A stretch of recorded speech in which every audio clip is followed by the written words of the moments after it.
दोस्तों, मैं कन्हैया कुमार आपका फिर से एक बार स्वागत करता हूं एक और नए वीडियो में। तो देखिए कि बिहार पुलिस का हम लोग ज्ञान बिंदु का जो टेस्ट सीरीज देख रहे हैं लोग, उसमें अभी तक 16 देख लिए हैं लोग और ये 17वां टेस्ट है। तो इसका देखना है। इसका अगर पीडीएफ पाना चाहते हैं तो जीके प्लान टेलीग्राम चैनल से ज्वाइन हो जाइए, वहाँ से आपको मिल जाएगा। और देखिए, चलिए इसे स्टार्ट किया जाए। जहाँ पे लगेगा हमको कोई ब्रीफ करना चाहिए वहाँ पे हम आपको विस्तार से बताएंगे। बाकी इसमें तो आंसर दिया ही है, तो उसी को देखा जाएगा। और चलिए स्टार्ट कीजिए। पहला क्वेश्चन है, बेकिंग सोडा है। तो बेकिंग सोडा क्या है? तो ये सोडियम बाइकार्बोनेट है। तो ये याद रखिएगा, आपको जब हम पढ़ा रहे थे तो आपको एक चीज़ हम बताए थे कि जो खाने वाला सोडा है वो बाई यानी कि खरीद के ही खाया जा सकता है। एक ट्रिक आपको समझाए थे। तो देखिए बाई यहाँ पे लगा है, तो इसका मतलब क्या हो जाएगा, ये खाने वाला सोडा है। तो राइट आंसर इसका डी सही हो जाएगा। अब थोड़ा सा इसके बारे में देख लिया जाए कि सोडियम बाइकार्बोनेट बेकिंग सोडा के नाम से भी जाना जाता है और ये खाने वाला सोडा के नाम से जाना जाता है। खाद्य पदार्थ में इसका बहुत ज़्यादा उपयोग किया जाता है, जैसे कि आपका पाव रोटी हो गया, बेकरी जो फील्ड होता है, या जलेबी, ये सब हो गया। ऐसा मतलब खाद्य पदार्थ हो जो फॉर्मेशन करने के लिए उसमें ज़रूरी हो, उसमें इसका प्रयोग किया जाता है। इसका रासायनिक सूत्र देख लीजिए कि NaHCO3 होता है। तो ये आप थोड़ा सा ज़रूर याद रखेगा, यहाँ से क्वेश्चन आता ही आता है। देखिए कि सोडियम बाइकार्बोनेट का प्रयोग बेकरी उत्पादन में किया जाता है। तो ये तो जानते ही हैं। अग्निशमन यंत्रों में बेकिंग सोडा का प्रयोग किया जाता है। निर्जल सोडियम कार्बोनेट का प्रयोग कपड़ा धोने में होता है। तो ये आप याद रखिएगा। इसका सूत्र आपका Na2CO3 हो जाएगा। सोडियम थायोसल्फेट, ये भी सोडियम का ही एक पार्ट है। और देखिए कि इसे हाइपो के नाम से जाना जाता है। ये रसायन का प्रयोग कर फोटोग्राफी तथा एंटीक्लियोर के रूप में किया जाता है। सोडियम थायोसल्फेट एक रंगीन क्रिस्टलीय पदार्थ है। अगला देखिएगा आगे, सोडियम हाइड्रोक्साइड को कास्टिंग सोडा भी कहा जाता है। सोडियम हाइड्रोक्साइड का सूत्र जो होता है NaOH होता है। पोटेशियम हाइड्रोक्साइड KOH को कास्टिंग पोटास कहा जाता है। सोडियम क्लोराइड को साधारण नमक भी कहा जाता है। तो ये याद रखिएगा। इसका सूत्र होता है NaCl। जो हम लोग खाते हैं लोग, ये आपका देखिए कि उच्च क्षार होगा और उच्च अम्ल से दोनों से मिलेगा, तब जाके ये बनता है। चलिए अगला क्वेश्चन है हम लोग का दूसरा का नंबर। देखिए 2011 की जनगणना अनुसार भारत की साक्षरता दर लगभग कितना है? तो आपका राइट आंसर डी हो जाएगा। 73% है। तो ये आपको तो पहले से याद होगा। देखिए कि जनगणना के अंतिम अनुसार भारत की जो साक्षरता दर 74.04% हो गया है।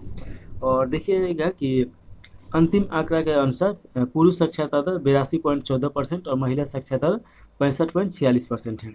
भारत में सर्वाधिक साक्षरता दर वाला राज्य केरल है और सबसे कम साक्षरता दर वाला बिहार है।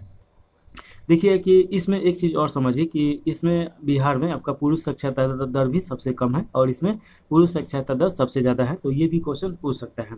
महिला का जब भी आ जाए तो महिला राजस्थान में हो जाएगा सबसे कम साक्षर, और महिला ज़्यादा में केरल में आ जाएगा। 2011 के जनगणना के अनुसार केरल राज्य का साक्षरता दर 93.91% है और जो शीर्ष पे है। और बिहार का वहीं पे देखिएगा 61.8% है। एर्नाकुलम देखिए कि पहला ऐसा जिला था जो पूर्ण साक्षर था, और ये भी एर्नाकुलम कहाँ पड़ेगा? तो केरल में ही पड़ेगा। देखिए कि इसे 4 फरवरी 1990 को घोषित किया गया और उस समय जो प्रधानमंत्री थे VP सिंह के द्वारा। तो ये आपको थोड़ा सा याद रखना है। आगे देखिएगा, भारतीय संविधान की धारा 246 के अनुसार देश की जनगणना करने का दायित्व संघ सरकार के पास होगा। यानी कि जो सूची है संघ सूची के पास ये दिया गया है और इसका क्रम 69 नंबर पे है। भारत में जनगणना की शुरुआत देखिए कि 1872 में पहला जनगणना कराया गया था लॉर्ड मेयो के शासनकाल में। और नियमित जनगणना जो स्टार्ट हुआ तो 1881 में। हर 10 वर्ष में जनगणना होता है। तो ये थोड़ा सा आप याद रखिएगा। और लॉर्ड रिपन के काल में मतलब कि कंटिन्यू स्टार्ट हुआ है। तो ये आप याद रखिएगा। और देखिए कि बात किया जाए कि आज़ादी के बाद ये आपका 7वां जनगणना होगा जो 2023 में स्टार्ट हुआ है। कोविड-19 के कारण बहुत ज़्यादा प्रभावित है। तो ये थोड़ा सा आप जरूर याद रखिएगा। और बात किया जाए कि वर्तमान में भारत के महापंजीयक जनगणना आयुक्त मृत्युंजय कुमार हैं। तो ये आप थोड़ा सा याद रखिएगा। चलिए अगला क्वेश्चन देखिए, तीसरा का नंबर। आधुनिक लोकतंत्र के रूप में जाना जाता है। तो आधुनिक लोकतंत्र के रूप में किसे जाना जाता है? तो प्रतिनिधित्व लोकतंत्र। अब ये देखिए प्रतिनिधित्व लोकतंत्र का मतलब क्या होता है, प्रत्यक्ष लोकतंत्र का मतलब क्या होता है, तो इसके बारे में थोड़ा सा ये देख लिया जाए। उसके बाद अगर इसमें सही से नहीं दिया तो हम समझा देंगे।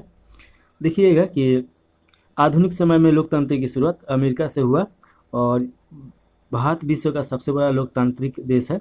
लोकतंत्र आज विश्व में सबसे लोकप्रिय शासन प्रणाली है। लोकतंत्र में प्रतिनिधित्व लोकतंत्र आबादी हिसाब से देखिए अधिक होने के कारण अपनाया जाता है।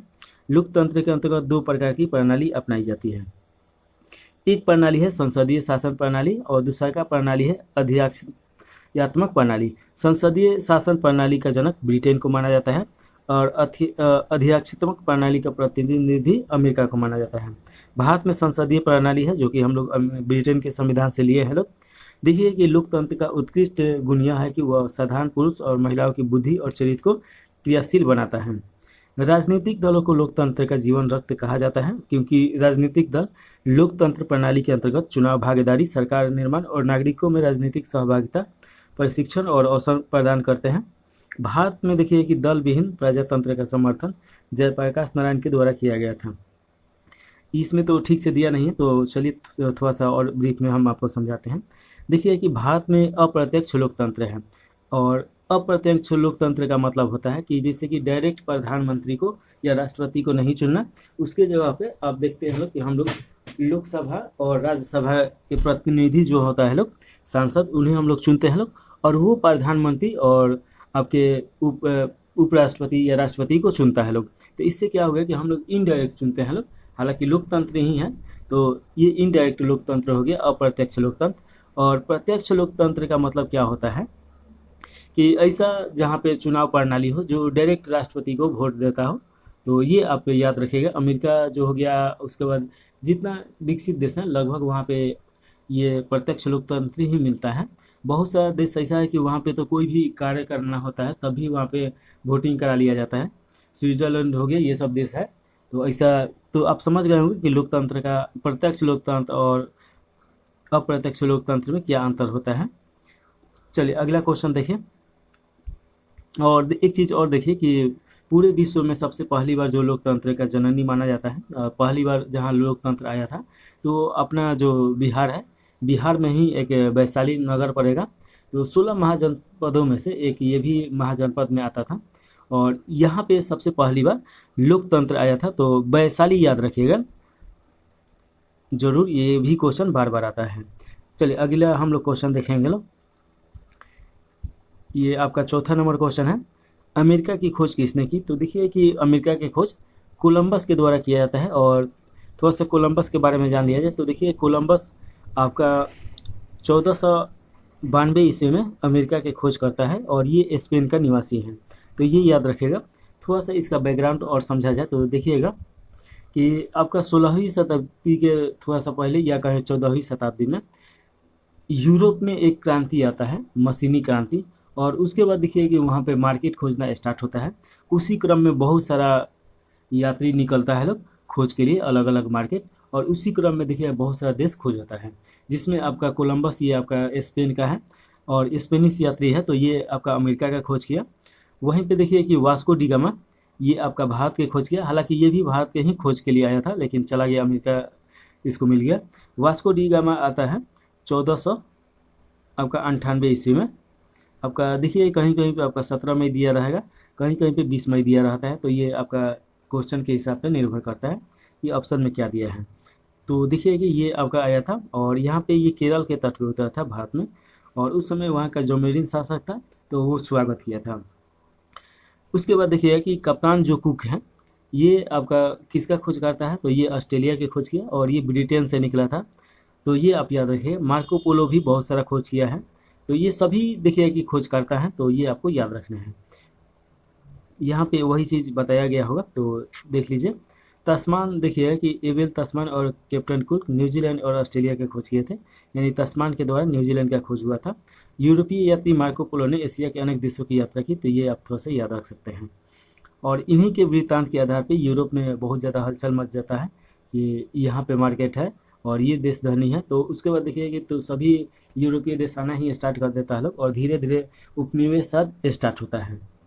अगला क्वेश्चन देखिए, 5वां नंबर क्वेश्चन पूछा जा रहा है, निम्नलिखित में से कौन सा त्रिभुज की सर्वगमता का एक प्रबंधित नहीं है? तो इसका राइट आंसर सी हो जाएगा, भुजा भुजा कोण हो जाएगा। देखिए कि भुजा भुजा कोण त्रिभुजों की सार्वगमता का एक प्रतिनिधि नहीं है। और देखिएगा ये आपका दे दिया गया है, तो ये सभी सार्वगमता है और बाकी ये नहीं है, तो ऑप्शन नंबर सी सही हो जाएगा। अगला क्वेश्चन देखिएगा, छठा नंबर है, 1950 के पहले हिंद चीन में कौन से देश शामिल होते थे? तो इसका राइट आंसर आपका ए हो जाएगा। हिंद चीन में आपका वियतनाम आ जाएगा, कंबोडिया और लाओस आ जाएगा। थोड़ा सा इसके बारे में और डिटेल में देखा जाए, देखिएगा कि 1950 के पहले हिंद चीन में वियतनाम, कंबोडिया और लाओस देश शामिल थे। 1887 में फ्रांस ने इंडो चीन क्षेत्र पर कब्जा कर लिया। फ्रांसीसी के उपनिवेश का आधिकारिक नाम हिंद चीन संघ था। और 1893 में लाओस, 1898 में क्वाइट चान वन को फ्रांस के इस संघ में जोड़ दिया गया। वियत मिन्स नामक साम्यवादी सेना ने हो चिन मिन्स के नेतृत्व में अपनी जापानी और फ्रांसीसी से संघर्ष किया। नवंबर 1953 में लाओस और कंबोडिया स्वतंत्र हुआ और 1954 के जिनेवा सम्मेलन के बाद फ्रांसीसी द्वारा वियतनाम को स्वतंत्रता देना पड़ा। तो ये आप थोड़ा सा याद रखिएगा। अगला क्वेश्चन है इंग्लिश का, fill in the blank with the correct option. तो यहाँ पे देखना है कि neither the boy nor the teacher dash present, यानी कि ना बॉय यहाँ पे प्रजेंट है लोग और ना ही टीचर यहाँ पे है। तो यहाँ पे क्या लगेगा? तो यहाँ पे आपका इज लगेगा, टीचर इज प्रजेंट। तो ऑप्शन नंबर ए सही हो जाएगा। थोड़ा सा देखिएगा कि उत्तर के रूप में सिंगुलर हेल्पिंग वर्ब इज को लेना होगा। रूल जब है नाइदर और नॉर हो दो सब्जेक्ट हो अथवा नाउन्स और प्रोनाउंस जोड़ा जाए तो वर्ब वहाँ पे नॉर के बाद आने वाले प्रोनाउंस के अनुसार प्रयोग होना चाहिए। तो नॉर के बाद नाउन देखिएगा कि टीचर सिंगुलर है, इसीलिए यहाँ पे इज का प्रयोग होता है। अगर यहीं पे प्लूरल होता तो आर का प्रयोग होता। चलिए 8 नंबर क्वेश्चन देखिए, चुंबकत्व पे आधारित चिकित्सीय तकनीकी क्या बोला जाता है? तो ये देखिएगा कि एमआरआई के नाम से जाना जाता है। ऑप्शन नंबर बी सही है। थोड़ा सा इसके बारे में डिस्कशन कर लिया जाए। ऑप्शन नंबर बी सही हो जाएगा, चुंबकीय पर आधारित चिकित्सा प्रणाली एमआरआई। एमआरआई का फुल फॉर्म क्या होगा? तो मैग्नेटिक रेजोनेंस इमेजिंग हो जाएगा। देखिएगा कि एमआरआई द्वारा शरीर के अंगों का चित्र प्राप्त हेतु प्रबल चुंबकीय क्षेत्र और रेडियो तरंगों का प्रयोग होता है। एमआरआई तकनीकी को चुंबकीय अनुनाद टोमोग्राफी की भी कहा जाता है। मैग्नेटिक रेजोनेंट इमेजिंग द्वारा संपूर्ण असामान्य या विकृति का पूर्ण सही यहाँ पे पता लगता है। तो ये आप थोड़ा सा याद रखिएगा। और CRI क्या है? तो इसका फुल फॉर्म होता है क्यूटेनियस रेडिएशन इंजरी। और इसके बाद देखिए FRI का फुल फॉर्म फेब्रियस रिस्पॉन्सिबिलिटी इलनेस। और CT स्कैन तो जानते ही हैं, कम्युनिकेटेड फोटोग्राफी स्कैन होता है। ये तो संपूर्ण शरीर में किसी भी असामान्य या विकृति का पता लगाया जाता है। इलेक्ट्रो इन्फ्लेक्सोग्राफी EEG जो है मस्तिष्क की विकृतियों का पता लगाता है। उनकोलॉजी में कैंसर के अध्ययन के बारे में पढ़ा जाता है। और ऑस्टियोलॉजी में देखिए कि हड्डियों का अध्ययन किया जाता है। देखिए कि कैंसर का इलाज करने का बहुत सारा तरीका है, उसमें एक होता है आर्सेनिक साठ के द्वारा ये कैंसर का प्रयोग मतलब इसका उपयोग करके इलाज किया जाता है। इसके बारे में आगे देखा जाएगा डिटेल में। चलिए अगला क्वेश्चन है 9 नंबर, राजनीतिक दल आवश्यक है। तो राजनीतिक दल क्यों आवश्यक है? तो लोकतंत्र में आवश्यक है राजनीतिक दल। और देखिए कि लोकतंत्र में प्रतिनिधियों का चुनाव राजनीतिक दलों से होता है, इसलिए राजनीतिक दलों का लोकतंत्र में होना अनिवार्य है। लोकतंत्र में सत्ता और विपक्ष का होना भी अनिवार्य है। देखिए कि लोकतंत्र में विपक्ष का बहुत ज़्यादा अपना महत्वपूर्ण होता है। वर्तमान देश में अब तक 6 राष्ट्रीय दल हैं। हाल ही में 3 राष्ट्रीय दल का दर्जा समाप्त हो चुका है, जो राष्ट्रवादी कांग्रेस NCP और तृणमूल कांग्रेस TMC और भारतीय कम्युनिस्ट पार्टी CPI, ये तीनों का समाप्त कर दिया गया है। और वर्तमान में 6 कौन कौन है थोड़ा सा देख लीजिए। तो भारतीय जनता पार्टी BJP अभी तो सबसे बड़ा पार्टी यही है, भारतीय राष्ट्रीय कांग्रेस और बहुजन समाज पार्टी BSP, भारतीय कम्युनिस्ट पार्टी मार्क्सवादी ये CPM और नेशनल पीपुल पार्टी NPP, आम आदमी पार्टी ये देख लीजिए। देखिए राष्ट्रीय दल वह होता है जो राष्ट्रीय स्तर पे उपस्थित, जबकि क्षेत्रीय दल केवल विशेष राज्य या क्षेत्र तक ही सीमित होता है। भारत में विपक्षी पार्टी के कुल सीटों की 10% सीटें प्राप्त करना अनिवार्य है। ब्रिटेन में विरोधी दल विपक्षी दल को भविष्य का सरकार माना जाता है और राजतंत्र वंशागत शासन प्रणाली होती है। तो ये तो हम लोग जानते हैं कि राजतंत्र जो होता है राजा का बेटा राजा ही बनता है, और जो गणतंत्र होता है इसमें कोई भी प्रधानमंत्री बन सकता है। यहाँ आपका बहुत अच्छा उदाहरण है भारत का, कि एक चाय बेचने वाला प्रधानमंत्री बना है। तो ये अब लोकतंत्र में ही हो सकता है, राजतंत्र में ऐसा कभी भी नहीं हो सकता है। देखिए कि भारत का निर्वाचन आयोग 3 सदस्यीय निकाय से बना होता है, जिसमें एक देखिएगा कि मुख्य निर्वाचन आयुक्त होते हैं और दूसरा का आपका 2 निर्वाचन आयुक्त होता है लोग। और देखिए कि आर्टिकल 324 में इसका उल्लेख मिलता है। आर्टिकल 324 से लेके आपका 329 तक ये सबके उल्लेख मिलता है चुनाव आयुक्त के बारे में। भारत की प्रथम महिला मुख्य चुनाव आयुक्त BS रामा देवी थी, जो देखिए कि 16 नवंबर 1990 से 11 दिसंबर 1990 तक इस पद पर रही। अगला क्वेश्चन है 10 नंबर, निम्नलिखित में से कौन सा एक प्राकृतिक पारितंत्र नहीं है।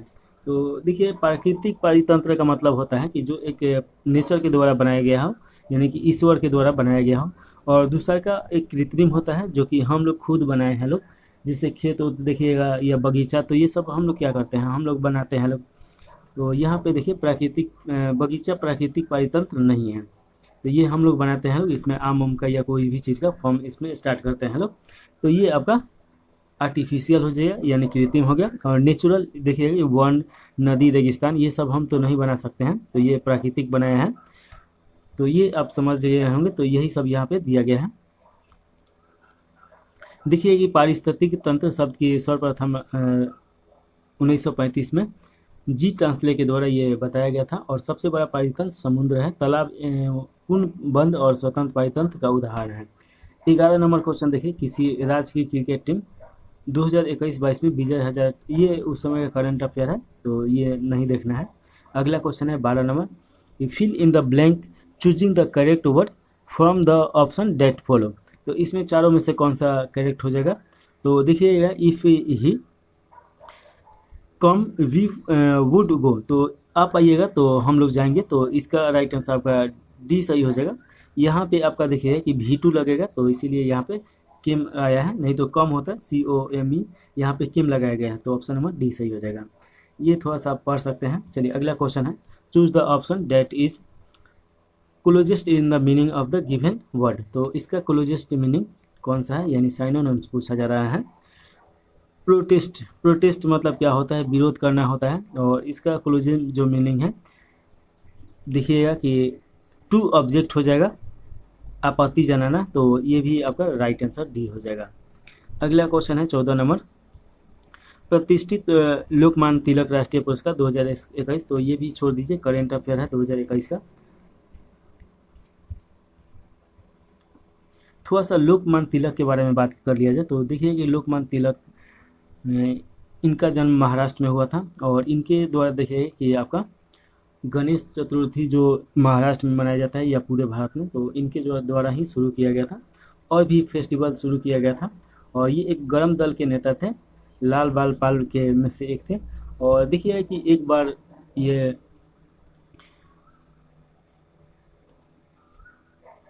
इनको कांग्रेस के जो अध्यक्ष हैं उसका पद नहीं मिला है, हालांकि लाला लाजपत राय को मिला था, वो भी इन्हीं में से आते थे। और देखिए कि 1920 में इनका देहांत हो जाता है। उससे पहले इनका बहुत सारा कार्य है, जिसमें आप देखिएगा कि होम रूल आंदोलन चलाना भारत में तिलक का ही ये काम था। उसके बाद देखिएगा कि तिलक के द्वारा एक वाक्य बहुत ज़्यादा फेमस है कि आज़ादी मेरा जन्मसिद्ध अधिकार है, मैं लेके रहूँगा। ये बहुत ज़्यादा क्वेश्चन भी पूछा जाता है। लोकमान्य तिलक राष्ट्रीय पुरस्कार 2023 से प्रधानमंत्री नरेंद्र मोदी को सम्मानित किया गया है, तो ये तो क्वेश्चन आने की कम संभावना है। चलिए अगला क्वेश्चन है, विद्युत बल्ब का तंतु बना होता है, तो ये किससे बना होता है, तो ये टंगस्टन से बना होता है। देखिए विद्युत बल्ब का आविष्कार सबसे पहले किसने किया था, तो थॉमस अल्वा एडिसन के द्वारा। तो ये आप याद रखिएगा, टंगस्टन का गलनांक उच्च होने के कारण इसका प्रयोग फिलामेंट के रूप में किया जाता है। और गलनांक इसका देखिएगा कि 3422 सेल्सियस ये है, और क्वथनांक 5555 से सेल्सियस होता है। विद्युत बल्ब में टंगस्टन का बना हुआ एक पतला तंतु होता है, जिससे होकर जब विद्युत धारा प्रवाहित होती है तो यह गर्म होकर प्रकाश देने लगता है। तो ये अब जब भी बॉल देखिएगा कि थोड़ा सा आपको और अच्छा तरीके से समझा दें, तो इससे मान लीजिए कि ये आपका बॉल है।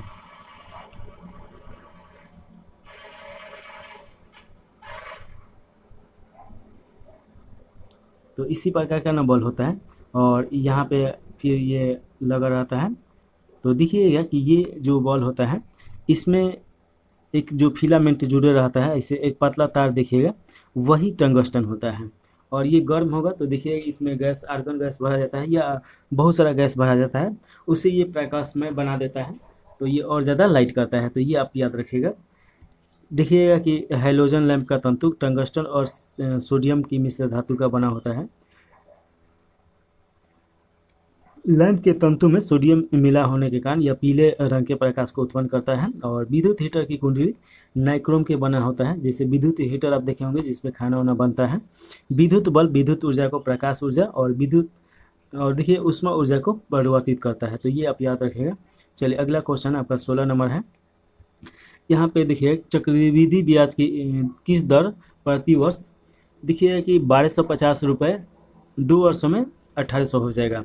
तो इसका देखिएगा कि आपका सूत्र यहाँ पे होता है पी 1 + r² 100 और पावर में t होता है, यानी t मतलब क्या हो जाएगा, समय हो जाएगा। तो यहाँ पे आप देखिए कि 1800 बराबर 1250 यहाँ पे दिया गया है और समय जो दिया गया है 2 वर्ष का दिया गया है। तो इसी पे आधारित यहाँ पे सॉल्यूशन निकाल दिया गया है। इसे काटिएगा तो 36/25 आ जाएगा। और यहाँ पे देखिएगा कि आपका ये अच्छा तरीके से सॉल्व किया गया है। तो आप देख लीजिए 20% हो जाएगा। ऑप्शन नंबर आपका सी सही हो जाएगा। तो यहाँ पे बना दिया गया है, तो इसीलिए इस पर ज़्यादा डिस्कशन नहीं किया जाएगा ताकि जल्दी ये टेस्ट खत्म हो जाएगा। सेकेंड मेथड भी यहाँ पे दिया गया है, तो ये भी आप थोड़ा सा देख लीजिए। अगला क्वेश्चन है 17 नंबर। एक खिलौना पे 12% के छूट देने पर इसे 308 रुपये में बेचा जाता है, तो खिलौने का अंकित मूल्य क्या है। तो 12% छूट देने का मतलब कि आपका 88 हो जाएगा। तो यहाँ पे देखिएगा कि ये दे दिया गया है और ये भी आपका अच्छी तरीके से समझा दिया गया है, तो ये आसानी से आप याद रख सकते हैं। चलिए इसका राइट आंसर 350 हो जाएगा। तो ऑप्शन नंबर आपका, और सेकेंड मेथड भी देखिए ठीक से बना दिया गया है, तो आप देख लीजिए एक बार ज़रूर। तारापुर केंद्र है, तो तारापुर केंद्र देखिएगा कि ये एक आणविक शक्ति वाला केंद्र है। ऑप्शन नंबर बी सही हो जाएगा और ये आपका महाराष्ट्र में पड़ेगा। परमाणु विद्युत गृह संयुक्त राज्य अमेरिका की सहायता से 1869 में स्थापित भारत का पहला व्यावसायिक परमाणु विद्युत ऊर्जा संयंत्र है, तो ये आप याद रख सकते हैं। यहाँ अमेरिका से आयातित व संवर्धित यूरेनियम का ईंधन के रूप में प्रयोग होता था। तारापुर परमाणु ऊर्जा केंद्र क्वथनन जल रिएक्टर का उदाहरण है। नरौरा परमाणु ऊर्जा केंद्र दबाव भारी जल आधारित रिएक्टर है और कहेंगे परमाणु ऊर्जा केंद्र दबाव भारी जल आधारित रिएक्टर है। तो ये आप थोड़ा सा ये सब आपको पता होना चाहिए। थोड़ा सा और देखा जाए इसके बारे में, तो देखिए कि 18 मई 1974 को पोखरण, ये आपका राजस्थान में पड़ेगा, भारत का प्रथम स्वदेशी परीक्षण परमाणु विस्फोट किया गया था और परमाणु जो बम है उसे बनाने का प्रयास किया गया था। यह बम 12 किलोटन क्षमता का था। इसका कोड नाम था स्माइलिंग बुद्धा। तो ये आप याद रखिएगा। विश्व का पहला परमाणु बिजली घर रूस में स्थापित किया गया था और दूसरा यूएसए में। थोड़ा सा इसके बारे में बात किया जाए तो जो इसमें परमाणु बम में उपयोग किया जाता है तो यूरेनियम 235 और उसके बाद यूरेनियम 239 का भी प्रयोग किया जाता है। और देखिएगा कि परमाणु बम जो पहली बार गिराया गया था तो जापान के ऊपर गिराया गया था आपका 6 अगस्त को लिटिल बॉय और 9 अगस्त को आपका फैटमैन गिराया गया था। तो ये दोनों आप याद रखिएगा। परमाणु बम जो काम करता है तो ये देखिएगा कि नाभिकीय विखंडन पे काम करता है, तो ये आपको याद रखना है। चलिए अगला क्वेश्चन है 19 नंबर। लीलाधर जगुरी द्वारा रचित कविता है, तो कौन सा कविता है, तो मेरा ईश्वर है। ऑप्शन नंबर सी सही हो जाएगा। यह कविता लीलाधर जगुरी की कविता संग्रह ईश्वर की अध्यक्षता में संकलित ये हुआ है। इस कविता में कवि ईश्वर की अवधारणा पर प्रश्न चिन्ह खड़ा करता है। लीलाधर जगुरी की अन्य रचनाएं देखिए जहाँ से क्वेश्चन आने का संभावना है। शंखमुखी शिखरों पर 1964 में आया था, तो आप ये याद नहीं कीजिएगा तभी काम चल जाएगा।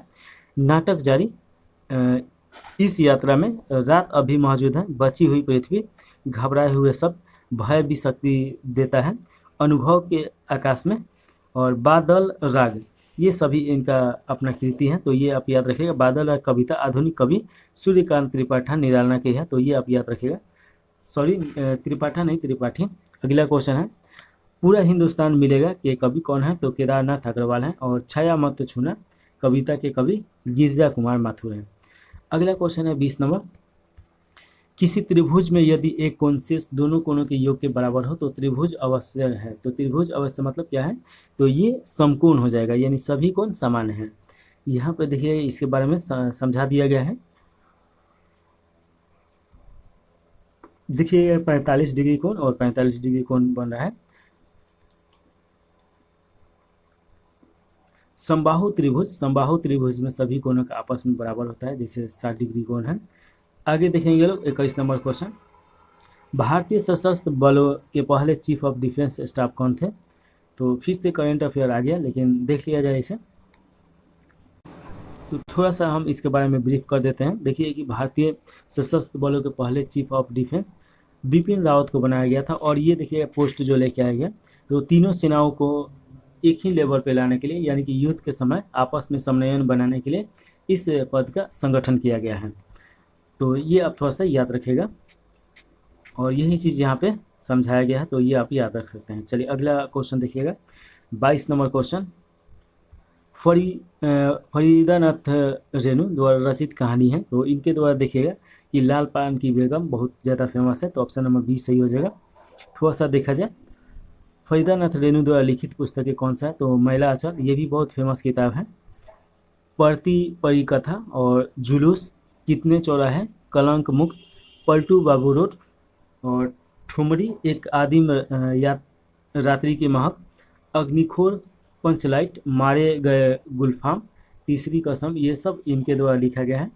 और देखिएगा कि ये आंचलिक उपन्यास के जनक हैं हिंदी में। मैला आंचल हिंदी साहित्य का प्रथम आंचलिक उपन्यास है। फरीदानाथ रेणु का संबंध बिहार के अररिया जिला से है। और मैथिली गुप्त शरण के द्वारा भारत भारती पुस्तक लिखा गया था। रविन्द्रनाथ टैगोर के द्वारा देखिए कि गीतांजलि, जिसके लिए इन्हें 1904 की 3 में, दोनों में हमको थोड़ा सा कन्फ्यूजन है, ये आप देख लीजिएगा। इनको शांति का नोबेल पुरस्कार भी मिला था।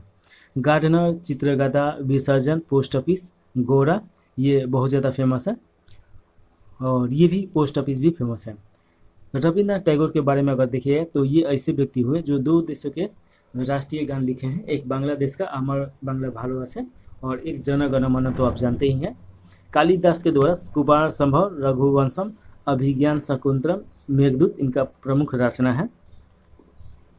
रामधारी सिंह दिनकर के द्वारा देखिए कुरुक्षेत्र और उर्वशी की रचना किया गया है। थोड़ा सा इसमें देखिए कि सूखी नदी का पुल रामधारी सिंह दिनकर के द्वारा लिखा गया है। 2 बैलों की कथा मुंशी प्रेमचंद, और उसने कहा था चंद्रधर शर्मा गुलेरी। शिक्षा में हेरफेर, ये रविन्द्रनाथ ठाकुर की ये रचना है।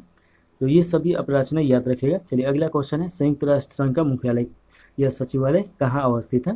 तो इसका राइट आंसर 20 सही हो जाएगा, न्यूयॉर्क में है। देखिए संयुक्त राष्ट्र की स्थापना 24 अक्टूबर 1945 को किया गया था। हर वर्ष 24 अक्टूबर को यूएन दिवस मनाया जाता है। स्थापना के समय यूएनओ में 51 सदस्य देश था लोग। और देखिए भारत 30 अक्टूबर 1945 को संयुक्त राष्ट्र संघ का सदस्य बना, तो ये आप याद रखिएगा। देखिए कि यूएन में वर्तमान में 193 देश है लोग, और 193 देश दक्षिणी सूडान को बनाया गया है। यूएन के 6 प्रमुख अंग हैं, जिसमें महासभा, सुरक्षा परिषद, आर्थिक और सामाजिक परिषद, न्याय परिषद और सचिवालय। ये आपका अंतर्राष्ट्रीय न्यायालय, ये आपका 6 प्रमुख हैं। संयुक्त राष्ट्र संघ का भवन मैनहट्टन द्वीप पर स्थित है, ये आपका अमेरिका में ही है। नीदरलैंड द हेग में स्थित अंतर्राष्ट्रीय न्यायालय के अतिरिक्त सभी अंग संयुक्त राष्ट्र न्यूयॉर्क में स्थित है। यूरोपीय संघ की स्थापना मास्ट्रिक्ट संधि यानी नीदरलैंड के तहत मुख्यालय ब्रुसेल में है। जनवरी 2020 में यूनाइटेड किंगडम यूरोपीय संघ से बाहर हो गया, तो ये आप याद रखिएगा। और देखिए यूरोपीय आर्थिक समुदाय का मुख्यालय जनेवा में है।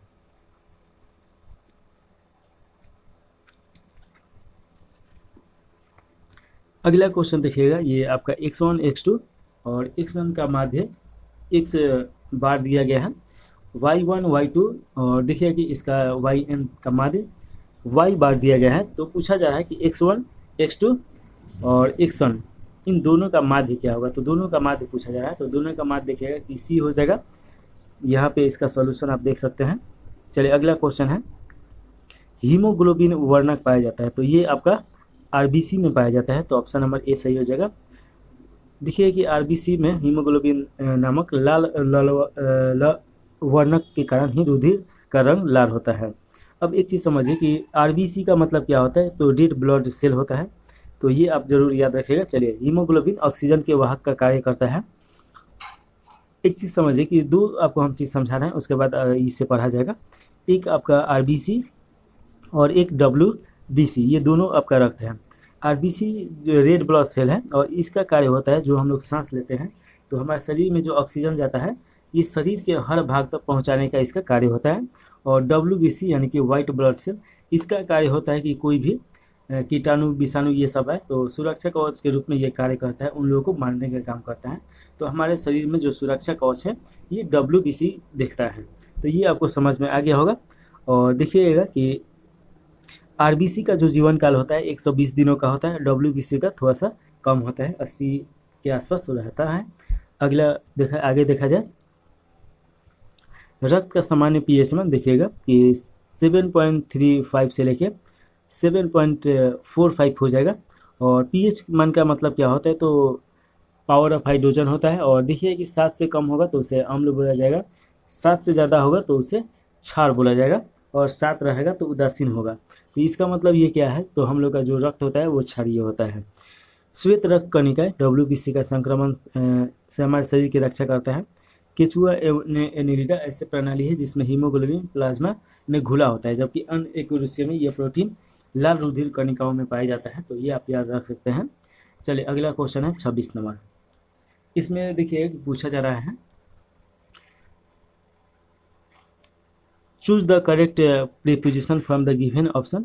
तो देखिए कि इसमें प्रीपोजिशन तो आप जानते हैं कि 22 होता है। It is the rule applicable dash all of us, तो इसका राइट आंसर टू यहाँ पे लगेगा, to all of us, option number C सही है। अगला क्वेश्चन है, थोड़ा सा स्पीड में देखा जाए नहीं तो बहुत बड़ा ये होने वाला है वीडियो। देखिए कि पराग कणों का एक पुष्प से दूसरे तक स्थानांतरित किस माध्यम के द्वारा किया जाता है। तो देखिए कि वायु हो गया, जल हो गया, कीट हो गया। जब देखिए कि वायु के द्वारा भी इसका जाता है और कीट के द्वारा तो इस पे बैठता है, उसके बाद दूसरा का पेड़ पे जाके बैठेगा लोग, तो वहाँ से परागकण चला जाता है। जल के द्वारा भी प्रवाहित होता है, तो ये तीनों हो जाएगा।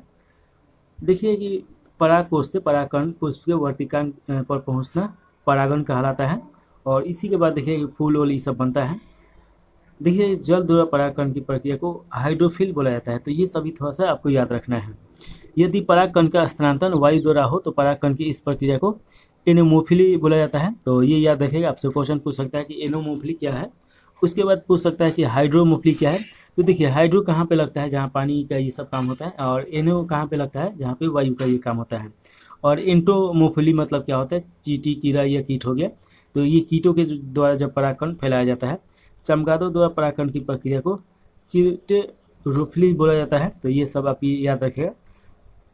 देखिए कि अजैविक कारक और जैविक कारक, अजैविक कारक में वायु जल ये आ जाएगा और जैविक में तो जंतु आ जाएगा। तो ये सब आप थोड़ा सा याद रखिएगा। मक्का घास में सामान्यतः अजैविक कारकों के अंतर्गत वायु द्वारा परागकण सबसे सामान्य है। तो ये सब देखिए कि यहाँ पे दिया गया है, तो आप समझ गए होंगे। कुछ सामान्य परागकण प्रणाली है जिसमें मधुमक्खी, तितली, मक्खी, बोतल, तितैला, चिड़िया, चमगादड़ ये सब है लोग। अगला क्वेश्चन देखिएगा 28 नंबर। एक विद्युत जनित बदलता है, तो ये किस में बदलता है, तो ये यांत्रिक ऊर्जा को विद्युत ऊर्जा में बदल देता है। जनरेटर जो होता है, आप देखिए होंगे शादी ब्याह में ले जाया जाता है लाइट के लिए। और देखिए कि विद्युत जनरेटर माइकल फैराडे के एक विद्युत चुंबकीय प्रेरण सिद्धांत पर कार्य करता है।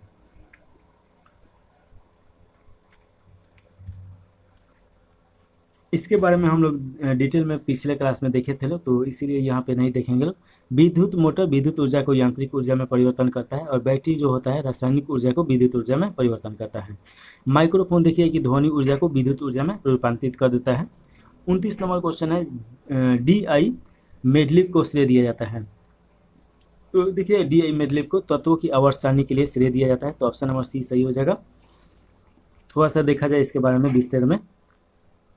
मेडलिफ के आवर्त नियम के अनुसार तत्वों के भौतिक और रासायनिक गुण उसके परमाणु भारों के आवर्त फलन होते हैं। मेडलिफ ने 63 ज्ञात तत्वों में से 7 क्षैतिज और 9 ऊर्ध्वाधर कलमों में सारणीबद्ध किया। देखिए कि क्षैतिज पंक्तियों को आवर्त तथा ऊर्ध्वाधर कलमों को वर्ग कहा जाता है। मेडलिफ की आवर्त सारणी के गुण देखिए। तत्वों का अध्ययन सुविधाजनक, भविष्य में खोजे जाने वाले अज्ञात तत्वों के गुण धर्मों की भविष्यवाणी की संभावना, तत्वों का सही परमाणु ज्ञात भाग करना संभव हुआ, और नए तत्वों की खोज और वैज्ञानिक अनुसंधान में सहायता प्राप्त हुई। तत्वों में यौगिक के प्राकृतिक और संयोजक की जानकारी प्राप्त हुआ। आधुनिक आवर्तसारणी के पिता हेनरी मोसले को बोला जाता है, तो ये आप याद रखेगा। और देखिए आधुनिक आवर्तसारणी के नियम के अनुसार तत्वों के भौतिक रासायनिक गुण उनके परमाणु क्रमांक के आवर्ती फलक होते हैं।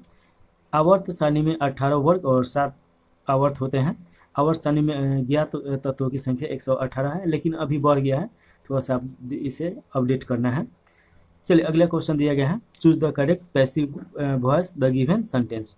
तो ही स्पीक हिंदी, इसका आपका राइट आंसर हो जाएगा Hindi is spoken by him, तो ऑप्शन नंबर सी सही हो जाएगा। अगला क्वेश्चन देखिएगा, वर्तमान में बिहार विधानसभा के अध्यक्ष कौन है। तो देखिए कि उस समय का ये क्वेश्चन है, तो ये छोड़ दीजिए, करंट अफेयर का क्वेश्चन है। अगला क्वेश्चन देखिए, अनुवांशिक का जनक किसे कहा जाता है। तो अनुवांशिक का जनक जीजे मेंडल को बोला जाता है, तो ऑप्शन नंबर आपका बी सही हो जाएगा। देखिए कि मेंडल के द्वारा अनुवांशिक का सिद्धांत लैंगिक जनन पर आधारित था। मेंडल ने मटर के पौधे का प्रयोग किया था इसके जानकारी के लिए। अनुवांशिक लक्षणों का एक पीढ़ी से दूसरी पीढ़ी में जाने की प्रक्रिया को ही अनुवांशिक बोला जाता है, जिसमें डीएनए जीन ये सब आ जाता है। अनुवांशिक का अध्ययन इसे जेनेटिक्स के नाम से जाना जाता है। बीरबल साहनी को भारत का जीवाश्म विज्ञान का जनक कहा जाता है। अनुवांशिक शब्द विलियम वाटसन ने दिया था, जबकि जीन शब्द विल्सन जोहानसन के द्वारा दिया गया था। अगला क्वेश्चन है 33 नंबर, प्रथम विश्व युद्ध कब शुरू हुआ। तो इसका राइट आंसर आपका हो जाएगा 28 जून 1914 को शुरू हुआ और 1918 तक ये चला। तो इसके बारे में देख लीजिए कि इसका स्टार्ट होने का कारण क्या है कि ऑस्ट्रेलिया के राजकुमार फर्नांडिस और उनकी पत्नी सोफिया की हत्या सोराजेवा में कर दी गई और इसी के साथ प्रथम विश्व युद्ध स्टार्ट हुआ। सोराजेवा हत्याकांड प्रथम विश्व युद्ध का तत्कालीन कारण था। 28 जुलाई 1914 को प्रथम विश्व युद्ध शुरू हुआ और 11 नवंबर 1918 को प्रथम विश्व युद्ध का अंत हुआ। पेरिस में देखिए प्रथम विश्व युद्ध के बाद पेरिस शांति सम्मेलन आयोजित किया गया था। इस शांति सम्मेलन में वुड्रो विल्सन ये अमेरिका के राष्ट्रपति हैं और लॉयड जॉर्ज और जॉर्ज विल्सन ये मुख्य भूमिका निभाए थे। वुड्रो विल्सन के द्वारा 14 सूत्र दिया गया था शांति सम्मेलन में। प्रथम विश्व युद्ध में एक तरफा संधि ही द्वितीय विश्व युद्ध का मुख्य कारण बना था, जिसका नाम है वर्साई की संधि। तो ये आपसे क्वेश्चन बार बार पूछता है। चलिए अगला क्वेश्चन है, समुद्र का कुछ भी नहीं होता, मानो अपनी अबूझ भाषा में कहता रहता है, काले पद प्रतीक है। तो इस ये कविता का देखिए कि राइट आंसर हो जाएगा आपका समाज का। समुद्र कविता सीताकांत महापात्रा की रचना है, तो ये आप याद रखिएगा। इन्हें साहित्य अकादमी पुरस्कार 1974 में दिया गया था। सीताकांत महापात्रा 1961 में यूपीएससी के परीक्षा में सर्वोच्च स्थान प्राप्त किए थे। और देखिएगा कि इनके साहित्य अकादमी पुरस्कार 1974 में ये तो हो गया। समुद्री कविता में इनका चिर तृष्ण मनुष्य है। और सीताकांत महापात्रा को 1993 में ज्ञानपीठ पुरस्कार से भी सम्मानित किया गया है, तो ये याद रखिएगा। 35 नंबर क्वेश्चन है, खाद्य सुरक्षा का तात्पर्य है। तो खाद्य सुरक्षा का तात्पर्य देखिएगा कि खाद्य की उपलब्धता, खाद्य की पहुंच, खाद्य की समर्थ, ये आपका डी हो जाएगा। उपयुक्त चारों सही है। चलिए अगला क्वेश्चन देखा जाए कि ये खाद्य सुरक्षा के बारे में ही इसमें दिया गया है और उस समय का करंट अफेयर दिया गया है, तो जो हम लोग को कोई काम का नहीं है। ये भी जुलाई 2021 का करंट अफेयर है, तो इसे भी छोड़ा जाए। अगला क्वेश्चन है 37 नंबर, राष्ट्रीय मानव अधिकार आयोग की स्थापना हुई थी, तो ये कब हुआ था। तो ऑप्शन नंबर हो जाएगा आपका डी हो जाएगा, 1993 में इसका स्थापना किया गया था। देखिए कि 12 अक्टूबर 1993 की इसकी स्थापना हुआ और राष्ट्रीय मानव अधिकार आयोग के अध्यक्ष भारत के उच्चतम न्यायालय के सेवानिवृत्त मुख्य न्यायाधीश या अन्य न्यायाधीश होते हैं। राष्ट्रीय मानव अधिकार एक बहुसदस्यीय संस्था है, जिसमें एक अध्यक्ष और 5 पूर्णकालीन सदस्य होता है और 2 डीम्ड सदस्य होते हैं। अध्यक्ष और सदस्यों की नियुक्ति राष्ट्रपति द्वारा प्रधानमंत्री की सलाह पे उनके द्वारा जो कमेटी बनाया जाता है किया जाता है। अध्यक्ष और सदस्यों का कार्यकाल 3 वर्ष या 70 वर्ष की उम्र होगा, जो भी पहले है। राष्ट्रीय मानव अधिकार आयोग के अध्यक्ष वर्तमान में न्यायमूर्ति अरुण कुमार मिश्रा हैं, तो ये आप याद रखिएगा। चलिए अगला क्वेश्चन देखिए। क्वेश्चन पूछा जा रहा है कि choose the correct answer to the question from the option that follow. तो ये दिया गया है कि in the story the eyes are not here, where did the girls get down. तो यहाँ पे देखिए कि इसका राइट आंसर आपका ऑप्शन पहले देखा जाए। अच्छा यहाँ पे देखिए राइट आंसर बी हो जाएगा, सहरामपुर हो जाएगा, तो ऑप्शन नंबर बी सही है। और देखिए कि ये स्टोरी आप पढ़े रहेंगे तभी बता पाइएगा, तो इसका राइट आंसर बी सही है। चलिए आगे देखिए अगला क्वेश्चन है, भारत का प्रथम परमाणु संयंत्र कहाँ स्थापित किया गया था। तो अभी ये क्वेश्चन देखिए कि एक ही टेस्ट में आपका जो ये क्वेश्चन पूछा जा रहा है उसमें देखिए कि एक ही क्वेश्चन 2 बार पूछा जा रहा है। ऑप्शन नंबर बी सही हो जाएगा, तारापुर महाराष्ट्र यूएस के सहयोग से बना है। अभी इसके बारे में हम लोग देखे थे लोग। चलिए अगला क्वेश्चन हम लोग 39 के बाद 40 नंबर देखेंगे लोग। थोड़ा सा इसके बारे में देख लीजिए कि और भी बहुत सारे परमाणु रिएक्टर के बारे में यहाँ बात किया गया है।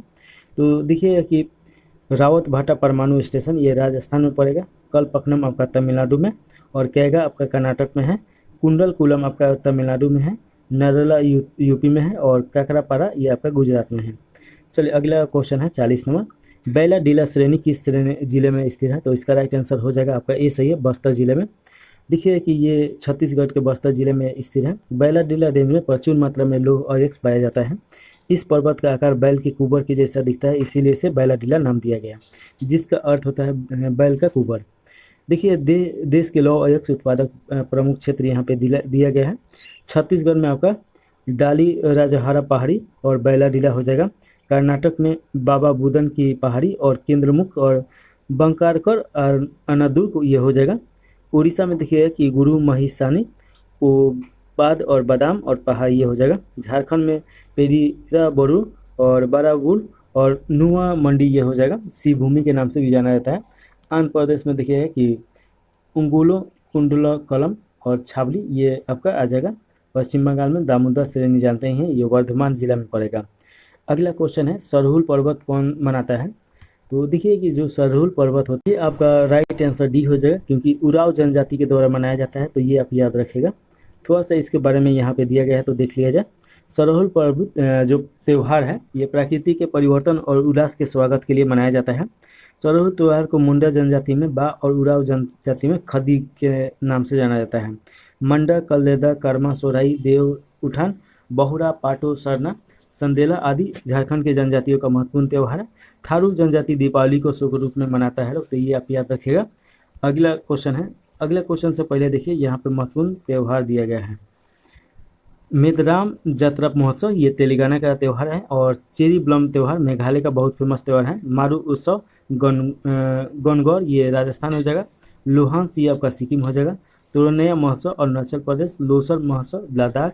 अबू शामी मेला ये असम हो जाएगा, और चपचारकुट ये मिजोरम हो जाएगा। अगला क्वेश्चन है 42 नंबर। अमन फसल संबंधित है, तो अमन देखिए कि धान से संबंधित है, ये याद रखिएगा। धान एक खरीफ फसल के अंतर्गत आता है, और धान उत्पादन में प्रथम स्थान पे आपका पश्चिम बंगाल है। औस, अमन और बोरो ये चावल का किस्म है, और ये देखिए सालों भर आपका एक साल में 3 बार कृषि किया जाता है पश्चिम बंगाल में, और इसमें औस, अमन और बोरो ये प्रमुख है। उड़ीसा में एक वर्ष में धान की 3 फसलें उगाई जाती है, तो देखिए असम, बंगाल और उड़ीसा 3 राज्य ये याद रखिएगा। औस को गर्मी में पूर्व मानसून वर्षा के साथ बोया जाता है, और अमन को धान की किस्म जो होता है ये वर्षा ऋतु में बोई जाती है, और बोरो सर्दियों में बोया जाता है और गर्मियों में काटा जाता है। बोरो राइस को स्प्रिंग राइस भी कहा जाता है।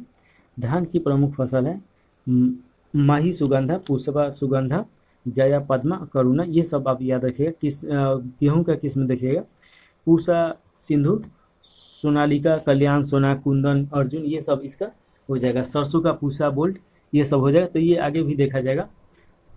मटर का देखिए अपर्णा और प्रकाश है। आम की प्रमुख देखिए सिंधु, अल्फ्रांगो, लंगड़ा, हिमसागर, ये सब आम का किस्म है। अगला क्वेश्चन है 43 नंबर। स्वयं सहायता समूह में ऋण संबंधित अधिकार निर्णय लिए जाते हैं, तो ये किसके द्वारा? तो सदस्यों के द्वारा लिया जाता है। देखिए कि स्वयं सहायता समूह ये क्या होता है? तो सूक्ष्म उद्यमों का एक ऐसा समूह जो अपनी आय से सुविधाजनक तरीके से बचत करने और उसको समूह के सम्मिलित फंड में शामिल करने, और उसे समूह के सदस्यों को उनकी उत्पाद और उपभोक्ता की जरूरतों के लिए समूह द्वारा ब्याज अवधि और अन्य शर्तों पर दिए जाने के लिए आपस में सहमति होता है।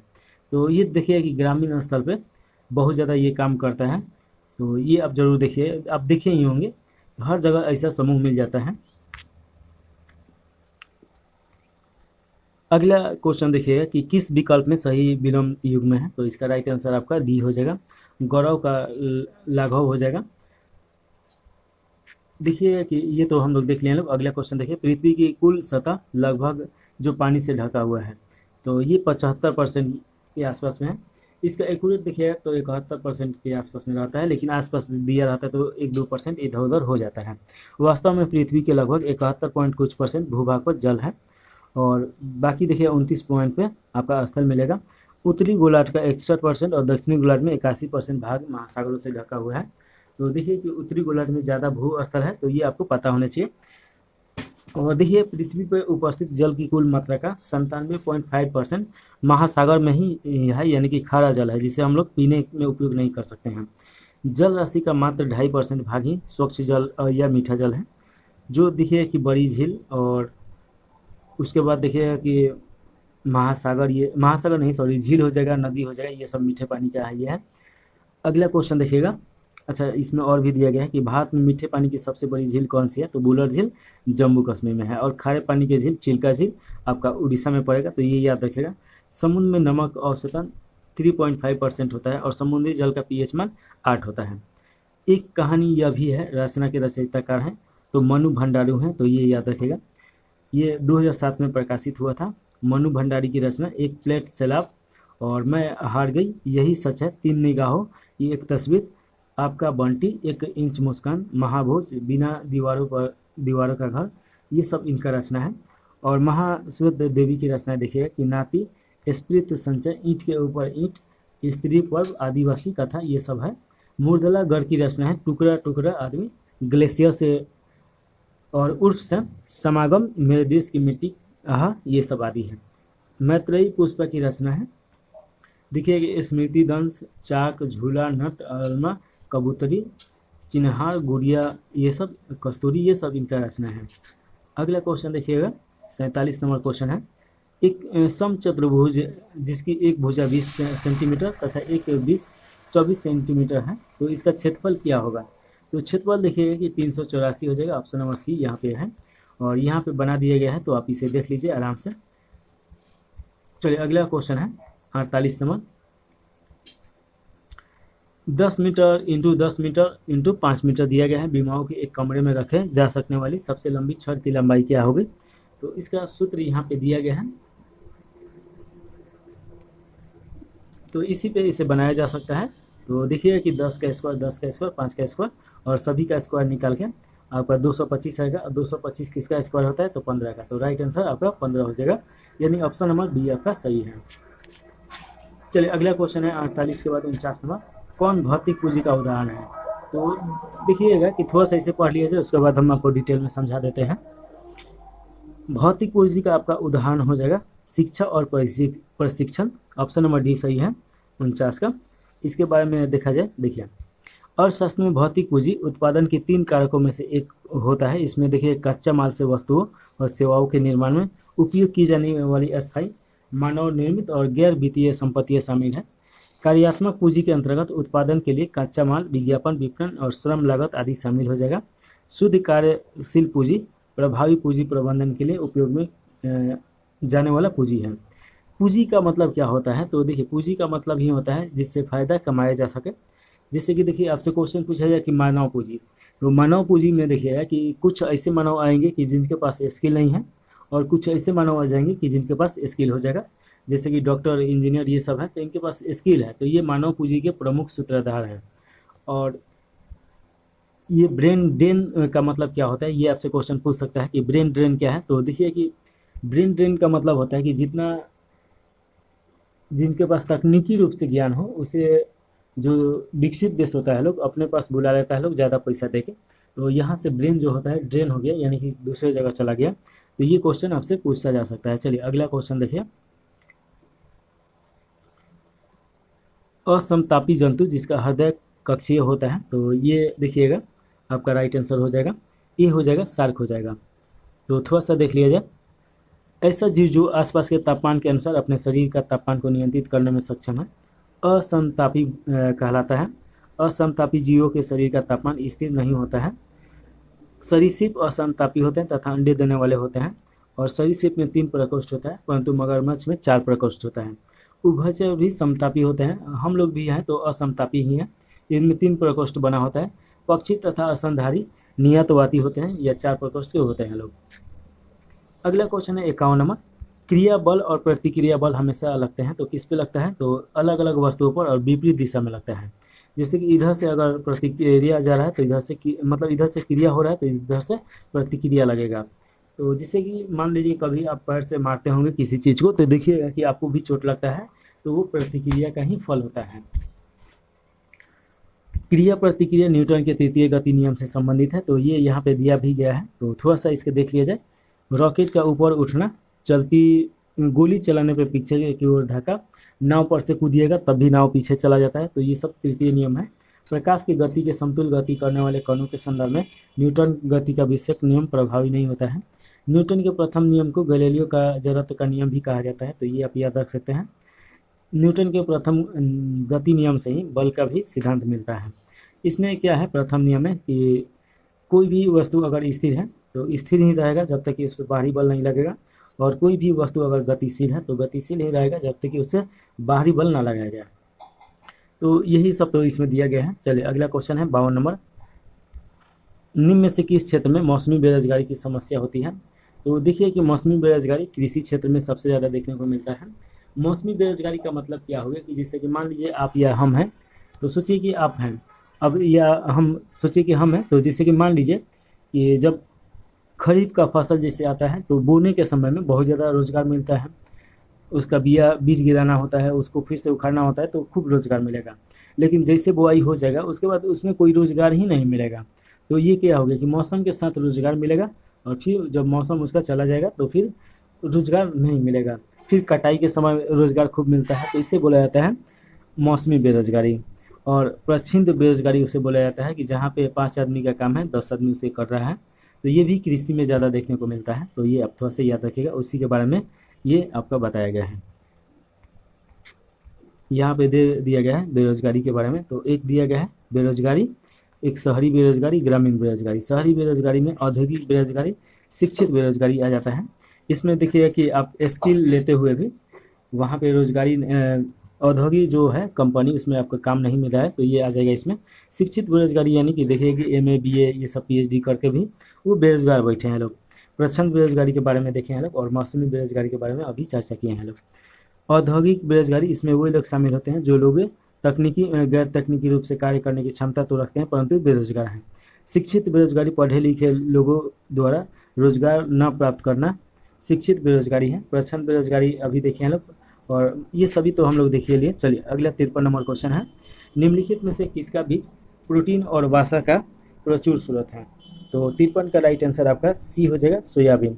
देखिए सोयाबीन में बहुत अच्छा वसा मिलता है। देखिए प्रोटीन, वसा, तेल का प्रचुर स्रोत है। सोयाबीन में 42% प्रोटीन, 22% वसा, 21% कार्बोहाइड्रेट और 12% नमी तथा 3% घटक होता है लोग। सोयाबीन का वास्तविक नाम क्या है? तो देखिएगा कि ग्लाइसिन मैक्स। सोयाबीन उत्पादन में प्रथम स्थान पे आपका कौन है? तो पूरे विश्व में देखिएगा अमेरिका हो जाएगा, और भारत में देखिएगा तो मध्य प्रदेश हो जाएगा। सोया राज के नाम से भी जाना जाता है। सरसों का वनस्पति नाम क्या है? तो ब्रेसिका कैम्पेटिस हो जाएगा। और गेहूं का ट्रिकम एस्टिवम हो जाएगा। और अरंड का देखिए तो रिसिन कम्युनिसिस हो जाएगा। ऊर्जा उत्पादन और शरीर की मरम्मत दोनों कार्यों के लिए प्रोटीन उत्तरदायी होता है। बच्चों में प्रोटीन की कमी के कारण क्वासियोकस और मसरामस नामक रोग होता है। वसा ग्लेसिरस और वर्षीय अम्ल का एक एस्टर है। शरीर में इनका संश्लेषण माइटोकॉन्ड्रिया के द्वारा होता है, और माइटोकॉन्ड्रिया का खोजकर्ता अल्टमर है। वसा की अधिकता से शरीर स्थूल हो जाता है, हृदय की बीमारी होती है एवं रक्तचाप बढ़ जाता है। वसा की कमी से त्वचा सूखी हो जाती है, वजन में कमी आ जाती है। चलिए अगला क्वेश्चन है 54 नंबर। राष्ट्रपति को महाभियोग की प्रक्रिया से कौन सा अपशब्द कर सकता है? तो संसद द्वारा किया जा सकता है। महाभियोग का मतलब क्या होता है कि आर्टिकल 61 का प्रयोग करते हुए राष्ट्रपति को हटाने की एक प्रक्रिया है, जिसमें देखिए कि आपका लोकसभा या राज्यसभा में कहीं भी आया जा सकता है, और उसमें अनुमोदन करके दोनों में पास कराना होता है। और देखिए कि अनुमोदन करने से पहले राष्ट्रपति को 14 दिन का अग्रिम दिन देके भेजा जाता है उनके पास नोटिस। तो ये सभी आप याद रखिएगा। अभी तक किसी भी राष्ट्रपति को इसे नहीं हटाया गया, यही सब यहाँ पे दिया गया है। 14 दिन पूर्व राष्ट्रपति को सूचना देना अनिवार्य है, तो ये सब देख लीजिए। 55 नंबर क्वेश्चन है। मतदाता सूची को आमतौर पर कहा जाता है? तो ये आपका वोटर लिस्ट यानी मतदाता सूची बोला जाता है। मतदाता सूची को आमतौर पर वोटर लिस्ट कहा जाता है, और मतदाता सूची निर्वाचन आयोग द्वारा तैयार किया जाता है। 61वें संविधान संशोधन 1989 में मतदान के आयु 21 वर्ष से घटा के 18 वर्ष कर दिया गया। उस समय राजीव गांधी का सरकार था। भारतीय संविधान के भाग 15 में अनुच्छेद 24 से लेकर 29 तक में निर्वाचन से संबंधित उल्लेख किया गया है। राष्ट्रपति, उपराष्ट्रपति, राज्यसभा और राज्य विधानसभा के निर्वाचन हेतु एकल संक्रमण अनुपातिक प्रतिनिधित्व प्रणाली होता है। तारकुंडे समिति और दिनेश गोस्वामी समिति, बोहरा समिति, इंद्रजीत गुप्ता समिति, ये सभी चुनाव सुधार से संबंधित है। अगला क्वेश्चन देखिएगा 56 नंबर, राज्यसभा का सभापति अपना त्यागपत्र संबोधित करता है। तो देखिएगा कि राष्ट्रपति को, यानी कि राज्यसभा का जो सभापति होता है वो स्वयं उपराष्ट्रपति बन जाते हैं और उपराष्ट्रपति अपना त्यागपत्र राष्ट्रपति को करता है। एक चीज़ आपका कन्फ्यूजन कभी भी मत होइएगा कि देखिए राज्यसभा के चुनाव लड़ने के लिए 30 वर्ष उम्र होना अनिवार्य होता है, जबकि उपराष्ट्रपति बनने के लिए आपका 35 वर्ष होना चाहिए। और साथ में देखिएगा कि जो राज्यसभा के अध्यक्ष होते हैं यानी सभापति होते हैं वही उपराष्ट्रपति होते हैं, और वो देखिएगा कि अपना जो कार्यकाल करते हैं, तो राज्यसभा का कार्यकाल कितना होता है, 6 वर्षों का होता है, लेकिन इनका कार्यकाल जो होता है 5 वर्षों का होता है। तो इन दोनों में कन्फ्यूजन मत होइएगा। चलिए इसके बारे में थोड़ा सा समझा जाए कि राज्यसभा के सभापति और उपसभापति का सृजन अनुच्छेद 89 में है। राज्यसभा के पदेन सभापति भारत के उपराष्ट्रपति होंगे। उपराष्ट्रपति अपना त्यागपत्र राष्ट्रपति को देता है, राष्ट्रपति अपना त्यागपत्र उपराष्ट्रपति को, प्रधानमंत्री सहित संघीय मंत्री अपना त्यागपत्र राष्ट्रपति को देते हैं। राष्ट्रपति प्रधानमंत्री के त्यागपत्र की सूचना स्पीकर को देता है। भारतीय संविधान का अनुच्छेद 80 में राज्यसभा के संरचना का प्रावधान किया गया है। तो ये आप देख लीजिए। देखिए राज्यसभा के सदस्यों की अधिकतम संख्या 250 हो सकती है और वर्तमान में 245 है। राज्यसभा एक अस्थायी सदन है, अर्थात राज्यसभा का विघटन नहीं हो सकता है। प्रत्येक 2 वर्षों में 1/3 भाग में चुनाव होता है। राज्यसभा के सदस्यों का कार्यकाल निश्चित होता है। इस सदन का देखिए 6 वर्ष के लिए चुने जाते हैं। प्रत्येक 2 वर्ष बाद 1/3 सदस्य सेवानिवृत्त होते हैं। अगला क्वेश्चन है 57 नंबर। देखिएगा कि निम्नलिखित में से कौन दक्षिण अफ्रीका के रंगभेद आंदोलन से संबंधित है। तो इसका राइट आंसर आप देखिए कि नेल्सन मंडेला हो जाएंगे। ऑप्शन नंबर बी सही है। नेल्सन मंडेला 27 वर्षों तक रंगभेद नीति का विरोध करते जेल में बिताए थे। नेल्सन मंडेला को अफ्रीका का गांधी भी कहा जाता है और नेल्सन मंडेला दक्षिण अफ्रीका के प्रथम अश्वेत राष्ट्रपति हैं। दक्षिण अफ्रीका रंगभेद नीति को समाप्त करने में सबसे महत्वपूर्ण भूमिका नेल्सन मंडेला ने ही निभाया है। इन्हें 1990 में भारत रत्न से सम्मानित किया गया है। 1993 में नोबेल पुरस्कार भी दिया जा चुका है। कुकी अन्यान यूएस के महासचिव थे। तो ये आप याद रख सकते हैं। अगला क्वेश्चन देखिएगा, एक पासे को फेंकने पर आभास संख्या प्राप्त होने की प्रायिकता क्या होता है। तो पासा देखिएगा कि 1 से 6 तक होता है। तो ये तो आप पहले ही जानते होंगे, तो थोड़ा सा देख लीजिए 106 तक। और इसमें आभास संख्या कौन कौन है, तो 2 हो जाएगा, 3 हो जाएगा और 5 हो जाएगा। तो आने का कितना चांस है, तो 3/6 हो जाएगा। इससे काटेंगे लोग तो 1/2 आ जाएगा। तो राइट आंसर आपका डी सही हो जाएगा, बी नहीं। अगला क्वेश्चन है, पंडित बिरजू महाराज का संबंध किस शास्त्रीय संगीत से है। तो इसका राइट आंसर आप देखिएगा कि बी हो जाएगा, कथक से संबंधित है। थोड़ा सा देखिए कि कथक जो है ये उत्तर भारत का शास्त्रीय नृत्य है। कथक करी केरल का है, भारतनाट्यम तमिलनाडु का है, कुचिपुड़ी आंध्र प्रदेश का है। और उसके अलावा भी देखिएगा कि चलिए आएगा तो ये याद पड़ेगा।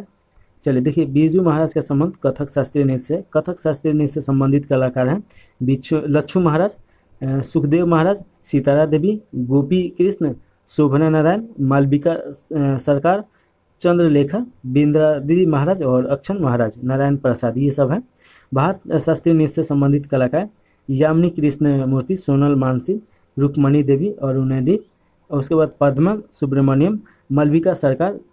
कथक कली से देखिए कि उदय शंकर, कृष्ण नायर, शांताराव, मृणाली साराभाई, आनंद शिवराम। वर्तमान में देखिए कि 9 शास्त्रीय नृत्य हैं। और देखिए यहाँ पे दे भी दिया गया है। तो देखिए कि भारतनाट्यम तमिलनाडु का है, कथकली केरल का है, मोहिनीअट्टम भी केरल का है, कुचिपुड़ी आंध्र प्रदेश, सत्रिया तो असम का है, मणिपुरी मणिपुर का, कथक आपका उत्तर प्रदेश या उत्तर भारत हो जाएगा, ओडिसी उड़ीसा का है, छऊ आपका असम का हो जाएगा, छऊ आपका झारखंड का हो जाएगा। तो ये आप याद रखिएगा। अगला क्वेश्चन है, एक कंपनी जो एक से अधिक दिशा में उत्पादन का स्वामित्व रखती है या नियंत्रित करती है यह कहलाती है। तो ये बोला जाता है बहुराष्ट्रीय कंपनी। तो ये याद रखिएगा, बहुराष्ट्रीय कंपनी ब्रांड एक से अधिक ब्रांडों का भी उत्पादन कर सकता है। तो ये आप याद रखिएगा। विश्व का अब तक का सबसे शक्तिशाली बहुराष्ट्रीय कंपनी जो है ईस्ट इंडिया कंपनी है। अगला क्वेश्चन देखिएगा 61 नंबर, कौन सा समूह के सभी शब्द कमल के पर्यायवाची हैं। तो इसका पर्यायवाची शब्द देखना है। तो देखिए ये सरोज, पंकज, अरविंद हो जाएगा। तो ये आप याद रखिएगा थोड़ा। एक हॉल का फर्श आयताकार है, इसकी लंबाई 45 मीटर तथा चौड़ाई 36 मीटर है। हॉल के फर्श को ढकने के लिए 6 मीटर × 5 मीटर आकार के कितने कारपोरेट की आवश्यकता होगी। तो देखिए ये दिया गया है आयताकार फर्श का क्षेत्रफल 45 मीटर और 36 मीटर, तो इन दोनों को जब हम लोग गुना कराएंगे तो 1620 मीटर हो जाएगा। कारपेट का क्षेत्रफल दिया गया है 6 और 5, तो गुना कराएंगे तो 30 हो जाएगा। अब यहाँ पे क्या करना है कि भाग दे देना है, आपका आंसर आ जाएगा। तो यहाँ पे सूत्र दिया गया है तो भाग दीजिएगा, आपका 54 आंसर हो जाएगा। राइट आंसर आपका सी सही है। अगला क्वेश्चन देखिए, दाल का बहुवचन क्या है। तो दाल का बहुवचन देखिए कि दालें हो जाएगी, ऑप्शन नंबर सी सही है। बहुवचन का मतलब क्या होता है कि एक से ज़्यादा जब यहाँ पे प्रयोग किया जाता है। देशों के बीच विकास की तुलना करने का उपयोगी मापक है, तो ये आपका प्रति व्यक्ति आय हो जाएगा, ऑप्शन नंबर ए सही है। जीडीपी किसी देश की एक वर्ष में वस्तुओं और सेवाओं का अंतिम उत्पादक कुल योग होता है, तो ये अब तो जानते ही हैं, तो इसके लिए डिस्कशन नहीं किया जाएगा। 65 नंबर क्वेश्चन है, हड़प्पा किस स्थल में जलाशय के प्रमाण मिले हैं। तो देखिए कि धौलावीरा में। अब ये कहाँ पे पड़ेगा, तो ये गुजरात में पड़ेगा। धौलावीरा गुजरात राज्य में है। धौलावीरा की खुदाई 1967-68 में जेपी जोशी और 1990 में 92 में RS बिष्ट ने की थी। धौलावीरा की जल प्रबंधन प्रणाली बहुत उत्तम मानी जाती है। देखिए कि ये लकड़ी से ढका हुआ यहाँ पे नाली वाली मिला है, तो इसीलिए बहुत ज़्यादा ये उत्तम है। आगे देखिए कि धौलावीरा जो है हड़प्पा सभ्यता का एकमात्र ऐसा स्थल है जहाँ से त्रिस्तरीय दीवार का निर्माण मिला है। वर्ष 2021 में धौलावीरा को यूनेस्को ने विश्व धरोहर सूची में शामिल किया। भारत में धौलावीरा दूसरा सबसे बड़ा हड़प्पाकालीन स्थल है। लोथल से बंदरगाह का प्रमाण मिला है, तो ये भी देखिए गुजरात में है। हड़प्पा को स्टुअर्ट पिगली ने अर्ध औद्योगिक नगर कहा है। मोहनजोदड़ो से महास्नानगढ़ मिला है। सिंधु घाटी सभ्यता का भौगोलिक विस्तार देखिएगा, तो इससे देख लीजिए एक बार। देखिए कि आपका उत्तर में चेनाब नदी पड़ेगा और दक्षिण में आपका प्रवरा नदी, और उधर देखिएगा कि पूर्व में आपका हिडन नदी पड़ेगा जो कि अब विलुप्त हो चुका है, और पश्चिम में दास्क नदी। तो ये तो नदी का आपका चौहदी हो गया। तो एक बार नदी का चौहदी देख लिए लोग, अब स्थल का देख लीजिए। तो देखिए कि इधर स्थल देखिए मांडा, और पूर्व में देखिए आलमगीरपुर, और दक्षिण में देखिएगा कि दैमाबाद, और पश्चिम देखिएगा बलूचिस्तान। अगर बात किया जाए राज्य का, तो ये जम्मू कश्मीर में है, और ये आपका उत्तर प्रदेश में है, और ये आपका महाराष्ट्र में है, और ये पाकिस्तान के बलूचिस्तान प्रांत में पड़ेगा। तो ये आप थोड़ा सा याद रखिएगा। अगला क्वेश्चन है, चन्हू दरो एकमात्र पूरा स्थल है जहाँ से वक्राकार ईंट मिली है। कालीबंगा से जुते हुए खेत मिला है। कालीबंगा का मतलब होता है काली चूड़ी। बनावली से मिट्टी का बना हल मिला है।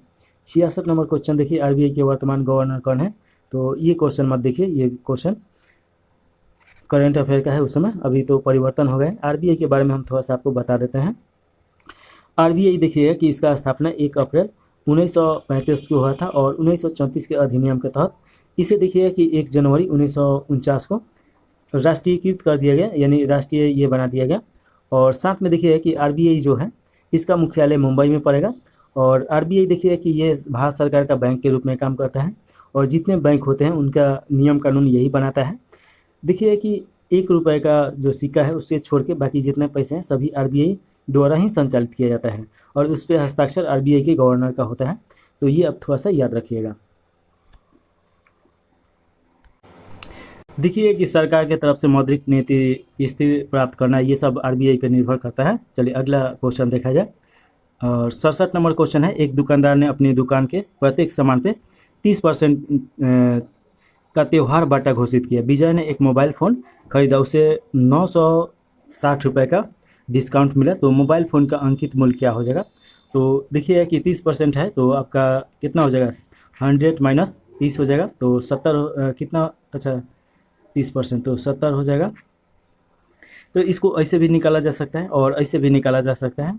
देखिए x बराबर 30/100, और बाटा में कितना दिया है 960। तो जब इसे पलट दीजिएगा तो ये इतना आ जाएगा, और इसे काटिएगा तो 3200 रुपये हो जाएगा, जो कि आपका ऑप्शन नंबर बी में दिया गया है। तो राइट आंसर बी सही हो जाएगा। अगला क्वेश्चन देखिए 68 नंबर, निम्नलिखित में से कौन सी नदी का मुहासा एस्चुरीज बनाती है। तो एस्चुरीज का मतलब क्या होता है, तो जो गाद उद लेके आती है और उसको इकट्ठा करके दलदली भूमि के टाइप का बनाती है। नर्मदा और ताप्ती नदी ज्वारमुखी बनाने वाली नदी है। प्रायद्वीपीय नदियाँ नर्मदा और ताप्ती भ्रंश घाटियों से प्रवाहित होती है, और देखिए कि ज्वारमुख का निर्माण करते हुए अरब सागर में गिरती है। नदी के जल में तीव्र प्रवाह के कारण जब मुहासे पर एक साथ आए मलबे का निक्षेप होता है, तथा नदी जल के साथ मलबा भी समुद्र में गिर जाता है, तो नदी का मुहासा उथला होने के बजाय गहरा हो जाता है। ऐसे मुहासा को ज्वारमुखी बोला जाता है। नर्मदा और ताप्ती नदी पश्चिम की ओर बहने वाली नदी है। सुंदरबन डेल्टा विश्व का सबसे बड़ा डेल्टा है, ये आपका पश्चिम बंगाल में पाया जाता है और गंगा और ब्रह्मपुत्र नदी के मुहासा पे है, तो ये आप याद रख सकते हैं। चलिए आगे देखा जाए। नर्मदा नदी अमरकंटक से निकलती है, ये तो पहले से भी पता है आपको। नर्मदा नदी धुआंधार जलप्रपात का निर्माण करती है।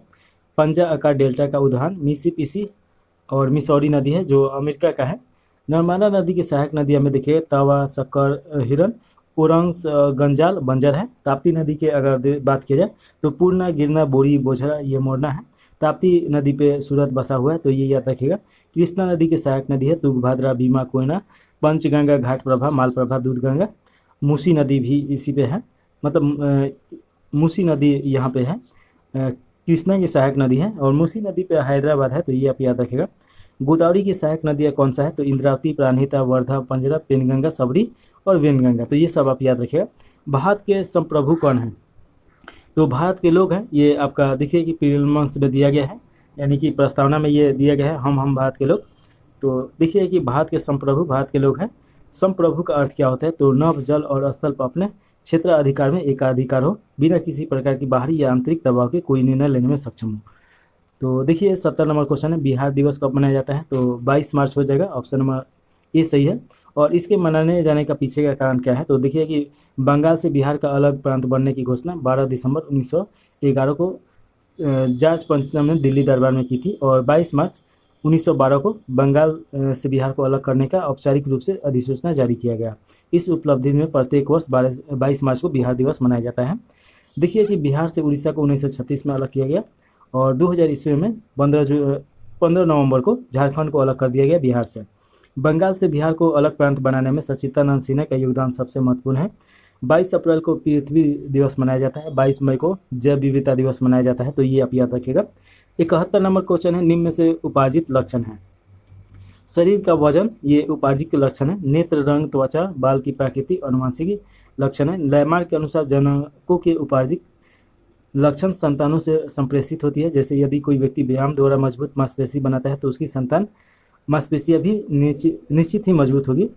उपार्जित लक्षण आजीवन विकसित होता रहता है। अनुवांशिक लक्षण जन्म के बाद ही प्रस्तुत होता है।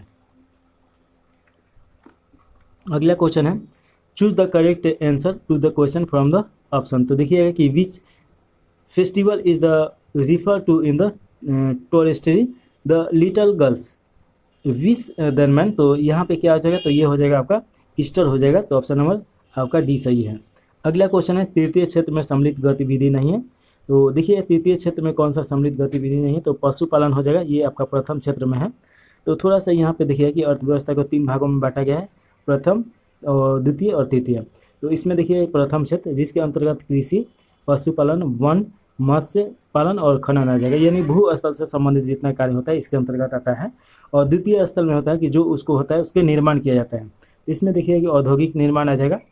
तृतीय क्षेत्र में इनके अंतर्गत सेवा क्षेत्र आता है। अल्प विकसित देशों में प्राथमिक क्षेत्र का योगदान सबसे ज़्यादा होता है जीडीपी में।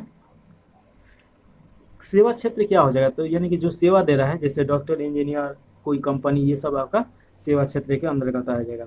विकसित देशों में तृतीय क्षेत्र यानी सेवा क्षेत्र का अधिकतम होता है और जीडीपी में तृतीय क्षेत्र का योगदान 55% है भारत का, तो ये याद रखेगा।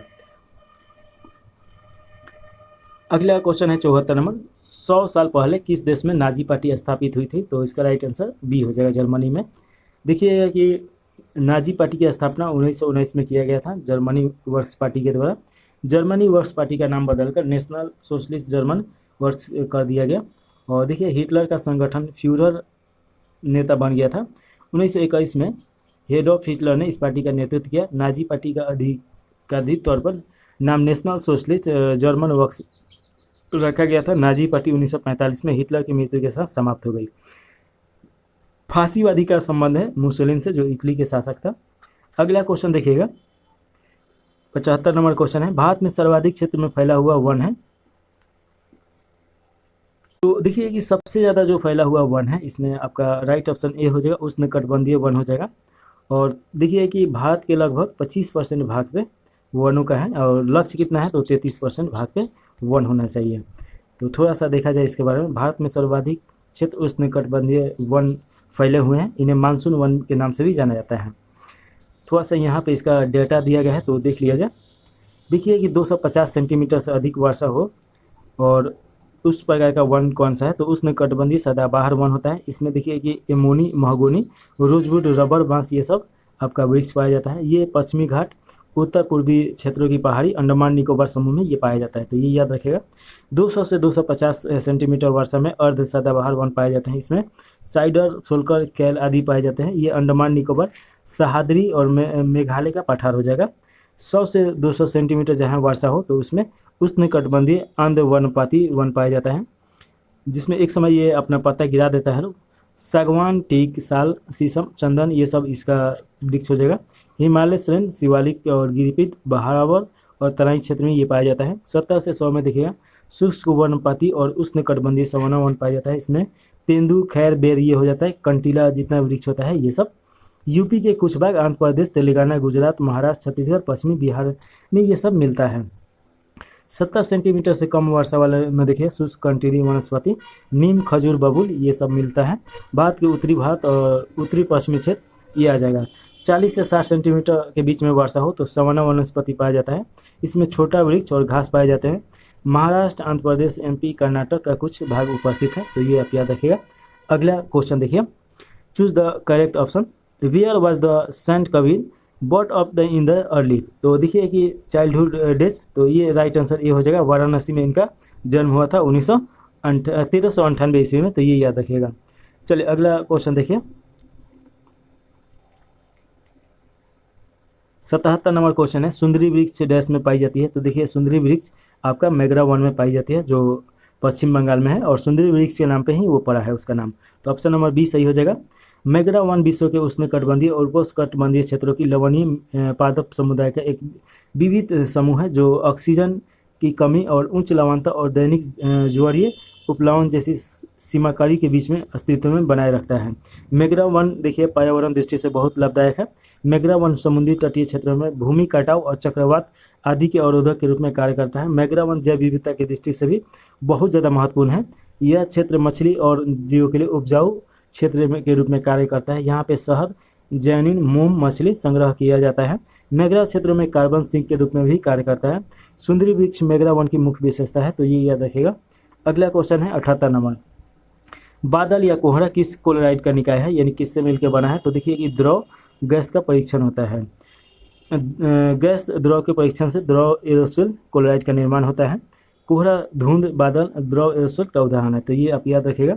देखिएगा कि कौन कौन किससे क्या क्या मिलके बना है, तो देखिएगा ठोस सॉल देखिएगा कि ठोस क्लोराइड का नाम हो जाएगा, और रंगीन कांच, रूबी, मोती ये सब का उदाहरण है। ठोस द्रव ये जेली इससे बोला जाता है, और पनीर, मक्खन, फलों की जेली ये सब है। ठोस गैस देखिएगा कि फोम हो जाएगा, और म्यूनिक स्टोन, रबर, फोम ये सब आ जाएगा उदाहरण। द्रव और ठोस दे देखिए सॉल्व बनता है, और सल्फर, जल विलयन, नमक, बेंजीन, विलियम, कीचड़ ये सब आ जाएगा। द्रव और द्रव मिलके पायस बनाता है, दूध और तेल ये इसका उदाहरण है। द्रव और गैस मिलके झाग या फेन बनाता है, साबुन का झाग और फेन इसका उदाहरण है। गैस और ठोस मिलके एरोसोल बनाता है, जो धुआं होता है। गैस और द्रव मिलके एरोसोल द्रव बनाता है, जो कोहरा, धुंध, बादल होता है। 79 नंबर क्वेश्चन देखिएगा, संज्ञा शब्द जहर में इला प्रत्यय जुड़ने से कौन सा विशेषण बनेगा, तो ये हो जाएगा जहरीला बन जाएगा जहर से। तो देखिएगा कि संज्ञा शब्द जहर में इला प्रत्यय जोड़ने से जहरीला हो जाता है। और संज्ञा शब्दों को विशेषण बनाने के लिए जिन प्रत्ययों का जोड़ा जाता है उसे विशेषार्थक प्रत्यय कहते हैं। जैसे उदाहरण के रूप में देखिए यहाँ पे दिया गया है, चमक में इला जोड़ेंगे चमकीला बन जाएगा, अर्थ में ईक जोड़ेंगे आर्थिक बन जाएगा, बुद्धि में मान जोड़ेंगे बुद्धिमान बन जाएगा, धन में ई जोड़ेंगे धनी हो जाएगा, और दया में वन बोलेंगे दयावान, और भारत में ये बोलेंगे तो भारतीय हो जाएगा। देखिए कि 80 नंबर क्वेश्चन है, भारत में बजट निर्माण का कार्य किया जाता है, तो ये किया जाता है वित्त मंत्रालय के द्वारा, आर्टिकल 110 इससे संबंधित है। देखिए थोड़ा सा हम इसके बारे में देख लेंगे। अच्छा, वित्त मंत्रालय द्वारा भारत में बजट तैयार किया जाता है, नोडल एजेंसी है। प्रत्येक वर्ष वित्त मंत्री राष्ट्रपति के नाम से संसद में बजट पेश करते हैं। बजट से पूर्व संसद में वित्त मंत्रालय द्वारा आर्थिक सर्वेक्षण पेश किया जाता है। भारत में बजट सर्वप्रथम 18 फरवरी 1860 को जेम्स विल्सन द्वारा प्रस्तुत किया गया था। विल्सन को भारत में बजटीय प्रणाली का जनक माना जाता है। स्वतंत्र भारत में प्रथम बजट 26 नवंबर 1947 को पेश किया गया। बजट शब्द का प्रयोग भारतीय संविधान में कहीं पे भी नहीं है। इसके जगह पे वित्तीय विवरण मिलता है, वार्षिक वित्तीय विवरण। अनुच्छेद 112 के तहत वार्षिक वित्तीय विवरण शब्द आया, जिसे सामान्यतः बजट बोला जाता है। मोरारजी देसाई सर्वाधिक बार और अपने जन्म पे बजट पेश करने वाले भारत के वित्त मंत्री हैं, तो ये याद रखिएगा। अक्षय यानी नवीकरणीय ऊर्जा के स्रोत का उदाहरण है, तो इसका राइट आंसर आपका डी हो जाएगा, सूर्य हो जाएगा। देखिएगा कि अक्षय ऊर्जा उसे बोला जाता है, प्राकृतिक स्रोत पर निर्भर ऊर्जा को नवीकरणीय या अक्षय ऊर्जा कहा जाता है। अक्षय ऊर्जा कभी भी समाप्त नहीं हो सकता, इसे लगातार नवीकरणीय किया जा सकता है। अक्षय ऊर्जा पर्यावरण के अनुकूल होता है। वायु और सौर ऊर्जा, hydro power, biomass, geothermal Akshay ऊर्जा के उदाहरण हैं। देखिए कि कोयला, पेट्रोलियम एवं प्राकृतिक गैस का भंडारण सीमित है, ये अनवीकरणीय ऊर्जा का स्रोत है। भारतीय अक्षय ऊर्जा विकास एजेंसी इरीडा अक्षय ऊर्जा और ऊर्जा दक्षता परियोजना के लिए सर्वाधिक ऋण प्रदान करता है और गैर बैंकिंग वित्तीय ये संस्था है। National institute of solar energy Gurugram में स्थित है। अंतर्राष्ट्रीय सौर गठबंधन का मुख्यालय आपका गुरुग्राम में है। इसकी शुरुआत 30 नवंबर 2015 को भारत और फ्रांस के पेरिस COP21 में किया गया था, तो ये आप थोड़ा सा याद रख सकते हैं। चलिए आगे देखा जाए। अगला जो क्वेश्चन है 82 नंबर क्वेश्चन है।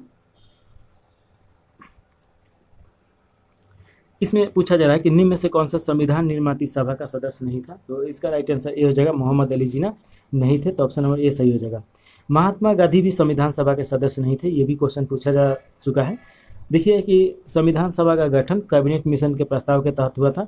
संविधान सभा की सदस्य की कुल संख्या 389 थी, जिसमें ब्रिटिश सरकार के प्रत्यक्ष शासन वाले प्रांत में 296 और देसी रियासत 93 आवंटित सीट थी। 296 सीटों में से 292 सदस्य चयन ब्रिटिश भारत के गवर्नर जनरल के अधीन 11 प्रांतों से और 4 का चयन दिल्ली, अजमेर और कुर्ग और ब्रिटिश बलूचिस्तान के 4 कमिश्नर प्रांत से था। संविधान सभा आंशिक रूप से चुनी हुई और आंशिक रूप से नामांकित की गई थी। संविधान सभा ब्रिटिश भारत को आवंटित 296 सीटों में देखिए कि अगस्त जुलाई में 1986 में चुनाव हुआ था और एक देखिए कि एक का 10 लाख पे चुनाव हुआ था, तो ये भी आप याद रखिएगा। देखिए कि 296 सीटों में भारतीय राष्ट्रीय कांग्रेस को 208 सीटें, मुस्लिम लीग को 73 और 15 सीटें अन्य छोटे समूह को प्राप्त हुई। हैदराबाद से कोई भी सदस्य संविधान सभा में शामिल नहीं हुआ। तो ये तो संविधान सभा का बात हो गई। थोड़ा सा हम आपको इसके बारे में और डिटेल में समझाएं। इस संविधान सभा का पहला बैठक 9 दिसंबर 1946 को होता है और इसमें देखिए पहला बैठक में आपका अध्यक्ष जो अस्थायी अध्यक्ष रहते हैं सच्चिदानंद सिन्हा बनाए जाते हैं। इसके 2 दिन के बाद यानी कि 11 दिसंबर 1946 को बैठक होता है और इसमें देखिए राजेंद्र प्रसाद को अस्थायी अध्यक्ष चुना जाता है। इसमें 2 दिन और जो दीजिए 13 दिसंबर 1946 को प्रस्तावना पेश किया जाता है संविधान सभा के सामने और किन के द्वारा, तो जवाहरलाल नेहरू के द्वारा। तो तीनों डेट याद रखिएगा। प्रारूप समिति के अध्यक्ष कौन थे, तो ये आपका भीमराव अंबेडकर हो जाएंगे। संविधान सभा में बहुत सारा संस्था बना के काम किया गया था, तो ये तो आप जानते ही हैं। चलिए अगला क्वेश्चन है 88 नंबर। एक पारित तंत्र में सभी हरे पौधे और नीले हरित शैवाल जिनमें प्रकाश संश्लेषण की क्षमता होती है डैश वर्ग में आते हैं, तो ये उत्पादक के रूप में आते हैं लोग। और देखिएगा सभी हरे पौधे ये सब उत्पादक के रूप में आता है लोग। उत्पादक व स्वपोषी होता है तथा पर्यावरण के जैविक घटक कहलाते हैं। देखिएगा उत्पादक अन्य जीवन के भोजन के रूप में मुख्य स्रोत के रूप में काम करता है। उत्पादक को प्रथम पोषण स्तर के अंतर्गत रखा गया है, तो ये आप याद रखिएगा। उत्पादक को खाने वाले जंतु प्राथमिक उपभोक्ता होते हैं और मुख्यतः ये शाकाहारी होते हैं। देखिए कि वैसे उपभोक्ता जो प्राथमिक उपभोक्ता का खाते हैं द्वितीय उपभोक्ता कहलाते हैं। ये शाकाहारी और मांसाहारी दोनों जीव होते हैं और वैसे उपभोक्ता जो द्वितीय उपभोक्ता को अपना आहार बनाते हैं ये तृतीय उपभोक्ता होते हैं और ये मुख्यतः मांसाहारी होते हैं। वायुतंत्र के अनेक 2 समूहों में बांटा जा सकता है, एक अजैविक और जैविक। देखिए पारितंत्रीय घटक हैं। जैविक घटक में देखिएगा कि इसमें अजैविक घटक भौतिक, कार्बनिक और अकार्बनिक में बांटा जा सकता है। भौतिक में देखिएगा कि तापमान, आर्द्रता, वर्षा, वायुमंडलीय दाब ये सब आ जाएगा। अकार्बनिक में जल, ऑक्सीजन, कार्बन डाइऑक्साइड, नाइट्रोजन ये सब आ जाएगा। कार्बनिक में प्रोटीन, कार्बोहाइड्रेट, लिपिड आ जाएगा। वहीं पे देखिएगा कि जैविक घटक में आपका उत्पादक, उपभोक्ता और अवघटक। उत्पादक में हरे पौधे और स्वपोषी होते हैं। उपभोक्ता में देखिएगा जंतु, प्राथमिक उपभोक्ता, द्वितीय और तृतीय, अभी हम लोग ऊपर देखे थे लोग। अब घटक में सूक्ष्म जीव आ जाता है जो सड़ा गला के ख़त्म कर देता है लोग। अगला क्वेश्चन है 84 नंबर, परख जो हाल ही में खबरों में रहा किस क्षेत्र से जुड़ा हुआ है? तो सीमा शुल्क निकासी से जुड़ा हुआ है, ऑप्शन नंबर डी सही हो जाएगा। ये क्वेश्चन उस समय का करंट अफेयर है तो ज़्यादा ध्यान मत दीजिए। 85 नंबर क्वेश्चन है, जापान एक विकसित धनवान देश बना। तो मानव संसाधन में निवेश करके, वहाँ पे देखिए टेक्नोलॉजी बहुत ज़्यादा उपयोगी है या बहुत आगे है। जापान एक विकसित देश या धनवान देश मानव संसाधन में निवेश करके बना। जापान संसार के सार्वभौमिक उन्नत देशों में से एक है। यहाँ मछली पकड़ने का उद्योग बहुत पैमाने पर होता है। जापान की कृषि युक्त भूमि में से आधे भूमि चावल की खेती होती है। यहाँ के याकोहामा, कोबे, नगोया और ओसाका महत्वपूर्ण बंदरगाह है। अगला क्वेश्चन है 86 नंबर, जितेंद्रिय शब्द का सही संधि विच्छेद क्या हो जाएगा? तो ये हो जाएगा जीत प्लस इंद्रिय, ऑप्शन नंबर ए सही है। आगे देखा जाए, देखिए कि संधि के 3 प्रकार होते हैं, एक स्वर संधि, व्यंजन संधि और विसर्ग संधि। स्वर संधि के 5 प्रकार होते हैं, दीर्घ संधि, गुण संधि और व्यंजन संधि और यन संधि और आदि संधि। इसके बारे में डिटेल में पढ़ा जाएगा, ऐसे पढ़ने से कुछ होने वाला नहीं है। अगला क्वेश्चन है 87 नंबर, मृदा को रोका जा सकता है। तो मृदा को कैसे रोका जा सकता है? तो वन रोपण करके। देखिए कि मृदा अपरदन के कारण मृदा का उर्वरकता प्रदान करने वाली पोषक तत्व वहाँ से बह के दूसरी जगह चली जाती है। मृदा अपरदन के रोकने के लिए वनारोपण एक महत्वपूर्ण उपाय है। और जिससे कि मान लीजिए कि आपका खेत है, जैसे यहाँ से, और मान लीजिए कि इधर की तरफ ढलान है और इधर की तरफ आपका ऊंचा है, तो आप पेड़ लगा दीजिएगा यहाँ पे। तो क्या होगा कि यहाँ का जितना मिट्टी है ये रोक लेगा, जितना मिट्टी को जाने नहीं देगा पेड़, जड़ उसका जकड़ लेता है और इस प्रकार मृदा अपरदन को रोका जा सकता है। मृदा अपरदन को रोकने के लिए वन रोपण एक महत्वपूर्ण उपाय है। यांत्रिकरण के द्वारा भी मृदा अपरदन रोका जा सकता है।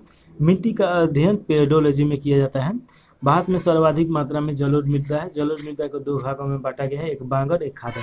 जो नवीन जलोढ़ है उसे खादर बोला जाता है और जो प्राचीन है उसे आपका बांगर बोला जाता है। मिट्टी का अगर देखिए तो मिट्टी का भारतीय कृषि अनुसंधान परिषद के द्वारा 8 भागों में बांटा गया है, जिसमें सबसे ज़्यादा 42% पे जलोढ़ मिट्टी है। काली मिट्टी इसके बाद 23% पे आता है, फिर लाल मिट्टी और लेटराइट मिट्टी, पर्वतीय मिट्टी, शुष्क और मरुस्थलीय मिट्टी, लवणीय, सागरीय मिट्टी और पीट या दलदलीय मिट्टी। तो ये आप 8 याद रखेगा। अगला क्वेश्चन है 88 नंबर, भारत के निहाल सरीन का संबंध निम्नलिखित में से किस खेल से है? तो शतरंज से है, तो ऑप्शन नंबर सी सही हो जाएगा। भारत के विश्वनाथ आनंद शतरंज में ग्रैंड मास्टर का किताब हासिल करने वाले प्रथम भारतीय हैं। और ये करंट अफेयर का क्वेश्चन है। चलिए अगला क्वेश्चन है, इस्पात तथा लोहे को जंग से सुरक्षित रखने के लिए उन पर यसी लेपन की प्रक्रिया में एक पतली चढ़ाई जाती है। तो किसका? जस्ता का। तो ऑप्शन नंबर सी हो जाएगा, नवासी का। देखिए कि इस्पात तथा लोहे को जंग से सुरक्षित करने के लिए उन पर यसी लेपन की प्रक्रिया एक पतली परत जस्ता की चढ़ाई जाती है। जिंक प्राकृतिक में विभिन्न अयस्कों के संयुक्त अवस्था में पाया जाता है। जिंक ऊष्मा तथा विद्युत का सुचालक होता है। जिंक का प्रमुख अयस्क जिंक ब्लेड है। जिंक का प्रयोग प्रयोगशाला में अभिकर्मक और निर्माण मिश्र धातुओं में आदि में किया जाता है। जिंक सल्फेट का सूत्र देख लीजिए, ZnSO4 हो जाएगा और इसे सफ़ेद थोड़ा करते हैं। और देखिए कि लिथोपोन का उपयोग रंगाई के रूप में भी किया जाता है। जिंक सल्फाइड देखिएगा कि स्फूर्ति का गुण पाया जाता है। जिंक फॉस्फाइड का उपयोग चूहा विष के रूप में होता है। एल्यूमिनियम अयस्क देखिएगा कि बॉक्साइड, कोडर्मा, पेल्सपार और क्रायोलाइट एल्यूमिनियम का ये उपयोग होता है। तांबा का अयस्क देखिएगा क्यूप्राइस, कॉपर, ग्लास, कॉपर पैरा से। तो ये याद रखिएगा। अगला क्वेश्चन है 90 नंबर, choose the correct option to fill in the blank. तो देखिए saint Ravidas was dash by professor. तो ये इसका राइट आंसर ए हो जाएगा। तो ये देख लीजिए। अगला क्वेश्चन है 91 नंबर, उसने मुझे सोता हुआ पाया। इसका इंग्लिश क्या हो जाएगा ट्रांसलेशन? तो इसका हो जाएगा ही फाउंड मी स्लीपिंग। तो ऑप्शन नंबर ए सही है। अगला क्वेश्चन है, उत्तर दक्षिण गलियारा जोड़ता है। तो उत्तर दक्षिण गलियारा देखिए श्रीनगर को कन्याकुमारी से जोड़ता है। देखिए उत्तर दक्षिण गलियारा NH 44 से संबंधित है। पूर्व ये देखिए सबसे बड़ा ये आपका रूट हो जाएगा। पूर्व पश्चिम गलियारा सिलचर को पोरबंदर से जोड़ता है और पूर्वी पश्चिम गलियारा NH-27 से उत्तर दक्षिण पूर्व कॉरिडोर देखिएगा कि लंबाई में लगभग 7300 किलोमीटर है। स्वर्णिम चतुर्भुज की कुल लंबाई 5886 किलोमीटर है। भारत की सबसे लंबी NH-44 से है और NH-44 की लंबाई 3745 किलोमीटर है। तो ये तो आप याद होगा। चलिए अगला क्वेश्चन देखिए, मानव पूंजी में निवेश करने का जरिया है। शिक्षा हो सकता है और प्रशिक्षण दोनों हो सकता है, तो ऑप्शन नंबर सी सही हो जाएगा। डॉक्टर, इंजीनियर, मास्टर, टीचर, ये सब जितना बनाया जाएगा ये सब तो मानव पूंजी ही है, तो इसका राइट आंसर सी सही है। चलिए अगला क्वेश्चन देखें, बायोगैस का मुख्य घटक क्या है, तो CH4 यानी मीथेन हो जाएगा, तो ऑप्शन नंबर ए सही है। मीथेन CH4 को मार्स गैस के नाम से भी जाना जाता है। गोबर गैस और बायोगैस का प्रमुख अवयव CH4 और CO2 यानी कार्बन डाइऑक्साइड दोनों हो जाएगा। बायोगैस का उपयोग रसोई के गैस के रूप में भी किया जाता है। LPG का प्रमुख अपव्यय ब्यूटेन और प्रोपेन होता है। देखिए कुछ प्रमुख यौगिक और उनके सूत्र हैं, तो मेथेन का सूत्र आपका दिया है CH4, इथेन का सूत्र C2H6 और प्रोपेन का आपका C3H8 हो जाएगा। पेंटेन का देखिएगा कि C5H12 हो जाएगा। ब्यूटेन का C4 और H10 हो जाएगा। हेक्सेन का CH और H14 हो जाएगा। भारत में लौटते मानसून का ऋतु की अवधि है, तो इसका राइट आंसर आपका अक्टूबर नवंबर में हो जाएगा। देखिए कि 5 जून को ये केरल के तट से टकराता है और मानसून स्टार्ट होता है। तो थोड़ा सा देख लीजिए कि लौटते मानसून को मानसून का निर्वातन काल कहा जाता है और ये शरद ऋतु में लौटते मानसून से कुरुमंडल तट पर वर्षा होती है। 15 सितंबर के बाद दक्षिण पश्चिम मानसून का निर्वात हो जाता है। दक्षिण पश्चिम मानसून को भारतीय मानसून भी कहा जाता है। तमिलनाडु में वर्षा मुख्यतः उत्तर पूर्वी मानसून से होता है और ये दक्षिण पूर्वी मानसून के वृक्ष छाया क्षेत्र में पड़ जाता है। कुछ हिस्सा राजस्थान का पड़ता है जिसे थार मरुस्थल है। अगला क्वेश्चन है 96 नंबर, 1917 में देश की पहली जूट मिल कहाँ स्थापित की गई, तो इसका राइट आंसर आपका सी सही है, कलकत्ता में। 1917 में देश की पहली जूट मिल कोलकाता में स्थापित किया गया। 1917 में भारतीय व्यापारी सेठ हुकुम चंद्र द्वारा स्थापित यह जूट मिल भारत की पहली जूट मिल थी। जूट का प्रथम कारखाना स्कॉटलैंड के निवासी जॉर्ज ऑकलैंड द्वारा कोलकाता में 1855 में स्थापित किया गया था। जूट को गोल्डन फाइबर कहा जाता है। भारत में सर्वाधिक जूट उत्पादन बंगाल में होता है। बिहार का भारत में जूट उत्पादन में दूसरा स्थान है। बिहार में सर्वाधिक जूट का उत्पादन पूर्णिया में होता है। जूट बोर्ड की स्थापना देखिए 2009 में किया गया था, तो ये आप याद रखिएगा। अगला क्वेश्चन है, कर्नाटक में होने वाली ग्रीष्म ऋतु की वर्षा को कहते हैं, तो इसे बोला जाता है आम्र वर्षा। थोड़ा सा इसके बारे में डिटेल में देख लिया जाए तो देखिए कि ग्रीष्म ऋतु में असम और पश्चिम बंगाल में राज्यों में तीव्र आंध्र वर्षा चलती है जिसे गरज के साथ वर्षा हो जाती है। इन हवाओं को पूर्वी भारत में नॉर्वेस्टर बोला जाता है। बंगाल में काल बैसाखी बोला जाता है। कर्नाटक में चेरी ब्लम बोला जाता है और कॉफ़ी वर्षा के नाम से भी जाना जाता है। कॉफ़ी के लिए यह महत्वपूर्ण वर्षा है। केरल में इस वर्षा को आम्र वर्षा बोला जाता है। आम के फसल के लिए लाभदायक है यानी पकाने में। राजस्थान में इस वर्षा को मावट के नाम से जाना जाता है और उत्तर भारत के मैदानों में शीत ऋतु में वर्षा पश्चिमी विक्षोभ या जेट स्ट्रीम के कारण होता है। 98 नंबर क्वेश्चन देखिए, सविनय अवज्ञा आंदोलन कब और किस यात्रा से शुरू हुआ था, तो इसका राइट आंसर हो जाएगा सी हो जाएगा 1930 और दांडी यात्रा। देखिए कि 12 मार्च 1930 को गांधी जी अपने 78 सहयोगियों के साथ साबरमती आश्रम से दांडी की यात्रा प्रारंभ किया। इस यात्रा के दौरान 24 दिनों में 240 मील, अन्य स्रोतों में 241 मील की यात्रा मिलता है और दांडी पहुँचे। और दांडी यानी गुजरात के नवसारी जिले का एक तटीय गांव है। यहाँ पहुँच के 6 अप्रैल 1930 को गांधी जी नमक कानून तोड़कर सविनय अवज्ञा प्रारंभ किए। सुभाष चंद्र बोस इस अभियान की तुलना नेपोलियन की एल्बा से पेरिस मार्च तथा राजनीतिक सत्ता प्राप्त हेतु मुसोलिनी की रोम से मार्च से की थी। 5 मार्च 1931 को गांधी इरविन समझौता हुआ। इसे दिल्ली समझौता के नाम से भी जाना जाता है। सविनय अवज्ञा आंदोलन को गांधी जी ने 5 मार्च 1931 को स्थगित किया। गांधी जी द्वितीय गोलमेज सम्मेलन में सांप्रदायिकता के प्रश्न पर मतभेद होने के कारण लंदन से सम्मेलन को बीच में ही छोड़कर वापस आ गए। 4 जनवरी 1932 को सविनय अवज्ञा आंदोलन पुनः प्रारंभ हुआ जो अप्रैल 1934 में चला। सविनय अवज्ञा आंदोलन का सबसे प्रबल रूप देखिएगा कि मुंबई यानी धरसरा में हुआ था। यहाँ पे सरोजनी नायडू, मनीलाल तथा इमाम साहब के साथ हजारों सत्याग्रही ने धारसाना नामक कारखाना पे धरना दिया था। असम के सिलहट स्थान से बंगाल के नुआखोरी समुद्री तट यात्रा कर नमक कानून के तोड़ने का प्रयास किया गया था। अगला क्वेश्चन पूछा जा रहा है, लेनिन का उत्तराधिकारी कौन था? तो देखिए कि लेनिन का उत्तराधिकारी स्टालिन हो जाएगा, तो ऑप्शन नंबर सी सही है। थोड़ा सा इसके बारे में डिटेल में देख लिया जाए। देखिएगा कि 1917 के बोल्शेविक की क्रांति के बाद सोवियत संघ लेनिन के नेतृत्व में सरकार बनाई गई। लेनिन की मृत्यु 1924 में हो गई। लेनिन को पूर्व सोवियत संघ का गांधी कहा जाता है। जोसेफ स्टालिन 1924 से 53 में सोवियत संघ के राष्ट्रपिता रहे। स्टालिन पूर्वी सोवियत संघ का तानाशाह था। पूर्व सोवियत संघ को एक सशक्त राष्ट्र बनाने में स्टालिन का योगदान महत्वपूर्ण है। स्टालिन देखिएगा कि 1928 में पूर्व सोवियत संघ में आर्थिक नियोजन को प्रारंभ किया था। अगला क्वेश्चन है और अंतिम क्वेश्चन है, 100वां नंबर क्वेश्चन है, निम्न में से किस श्रेणी में भारत आता है? तो विकासशील श्रेणी में आता है, तो ऑप्शन नंबर सी सही हो जाएगा। अल्प विकसित देशों में वह देश आते हैं जहाँ प्राथमिक क्षेत्र आर्थिक क्रियाकलापों का आधार है। पूंजी और औद्योगिक विकास निम्न स्तर का होता है। जीडीपी में प्राथमिक क्षेत्र का योगदान सर्वाधिक होता है। विकासशील देशों में वे देश आते हैं जहाँ अल्प विकसित और विकसित दोनों प्रकार की विशेषता देखने को मिलता है। विकसित देश में देखिए जीडीपी में तृतीय क्षेत्र का योगदान सर्वाधिक होता है। हाल ही में विश्व बैंक में भारत को लोअर मिडिल इनकम वाले देशों में शामिल किया गया है, तो ये आप याद रखिएगा। इस प्रकार 17वां टेस्ट यहीं पे समाप्त हो रहा है। आप कमेंट लाइक करके ज़रूर सलाह दीजिएगा।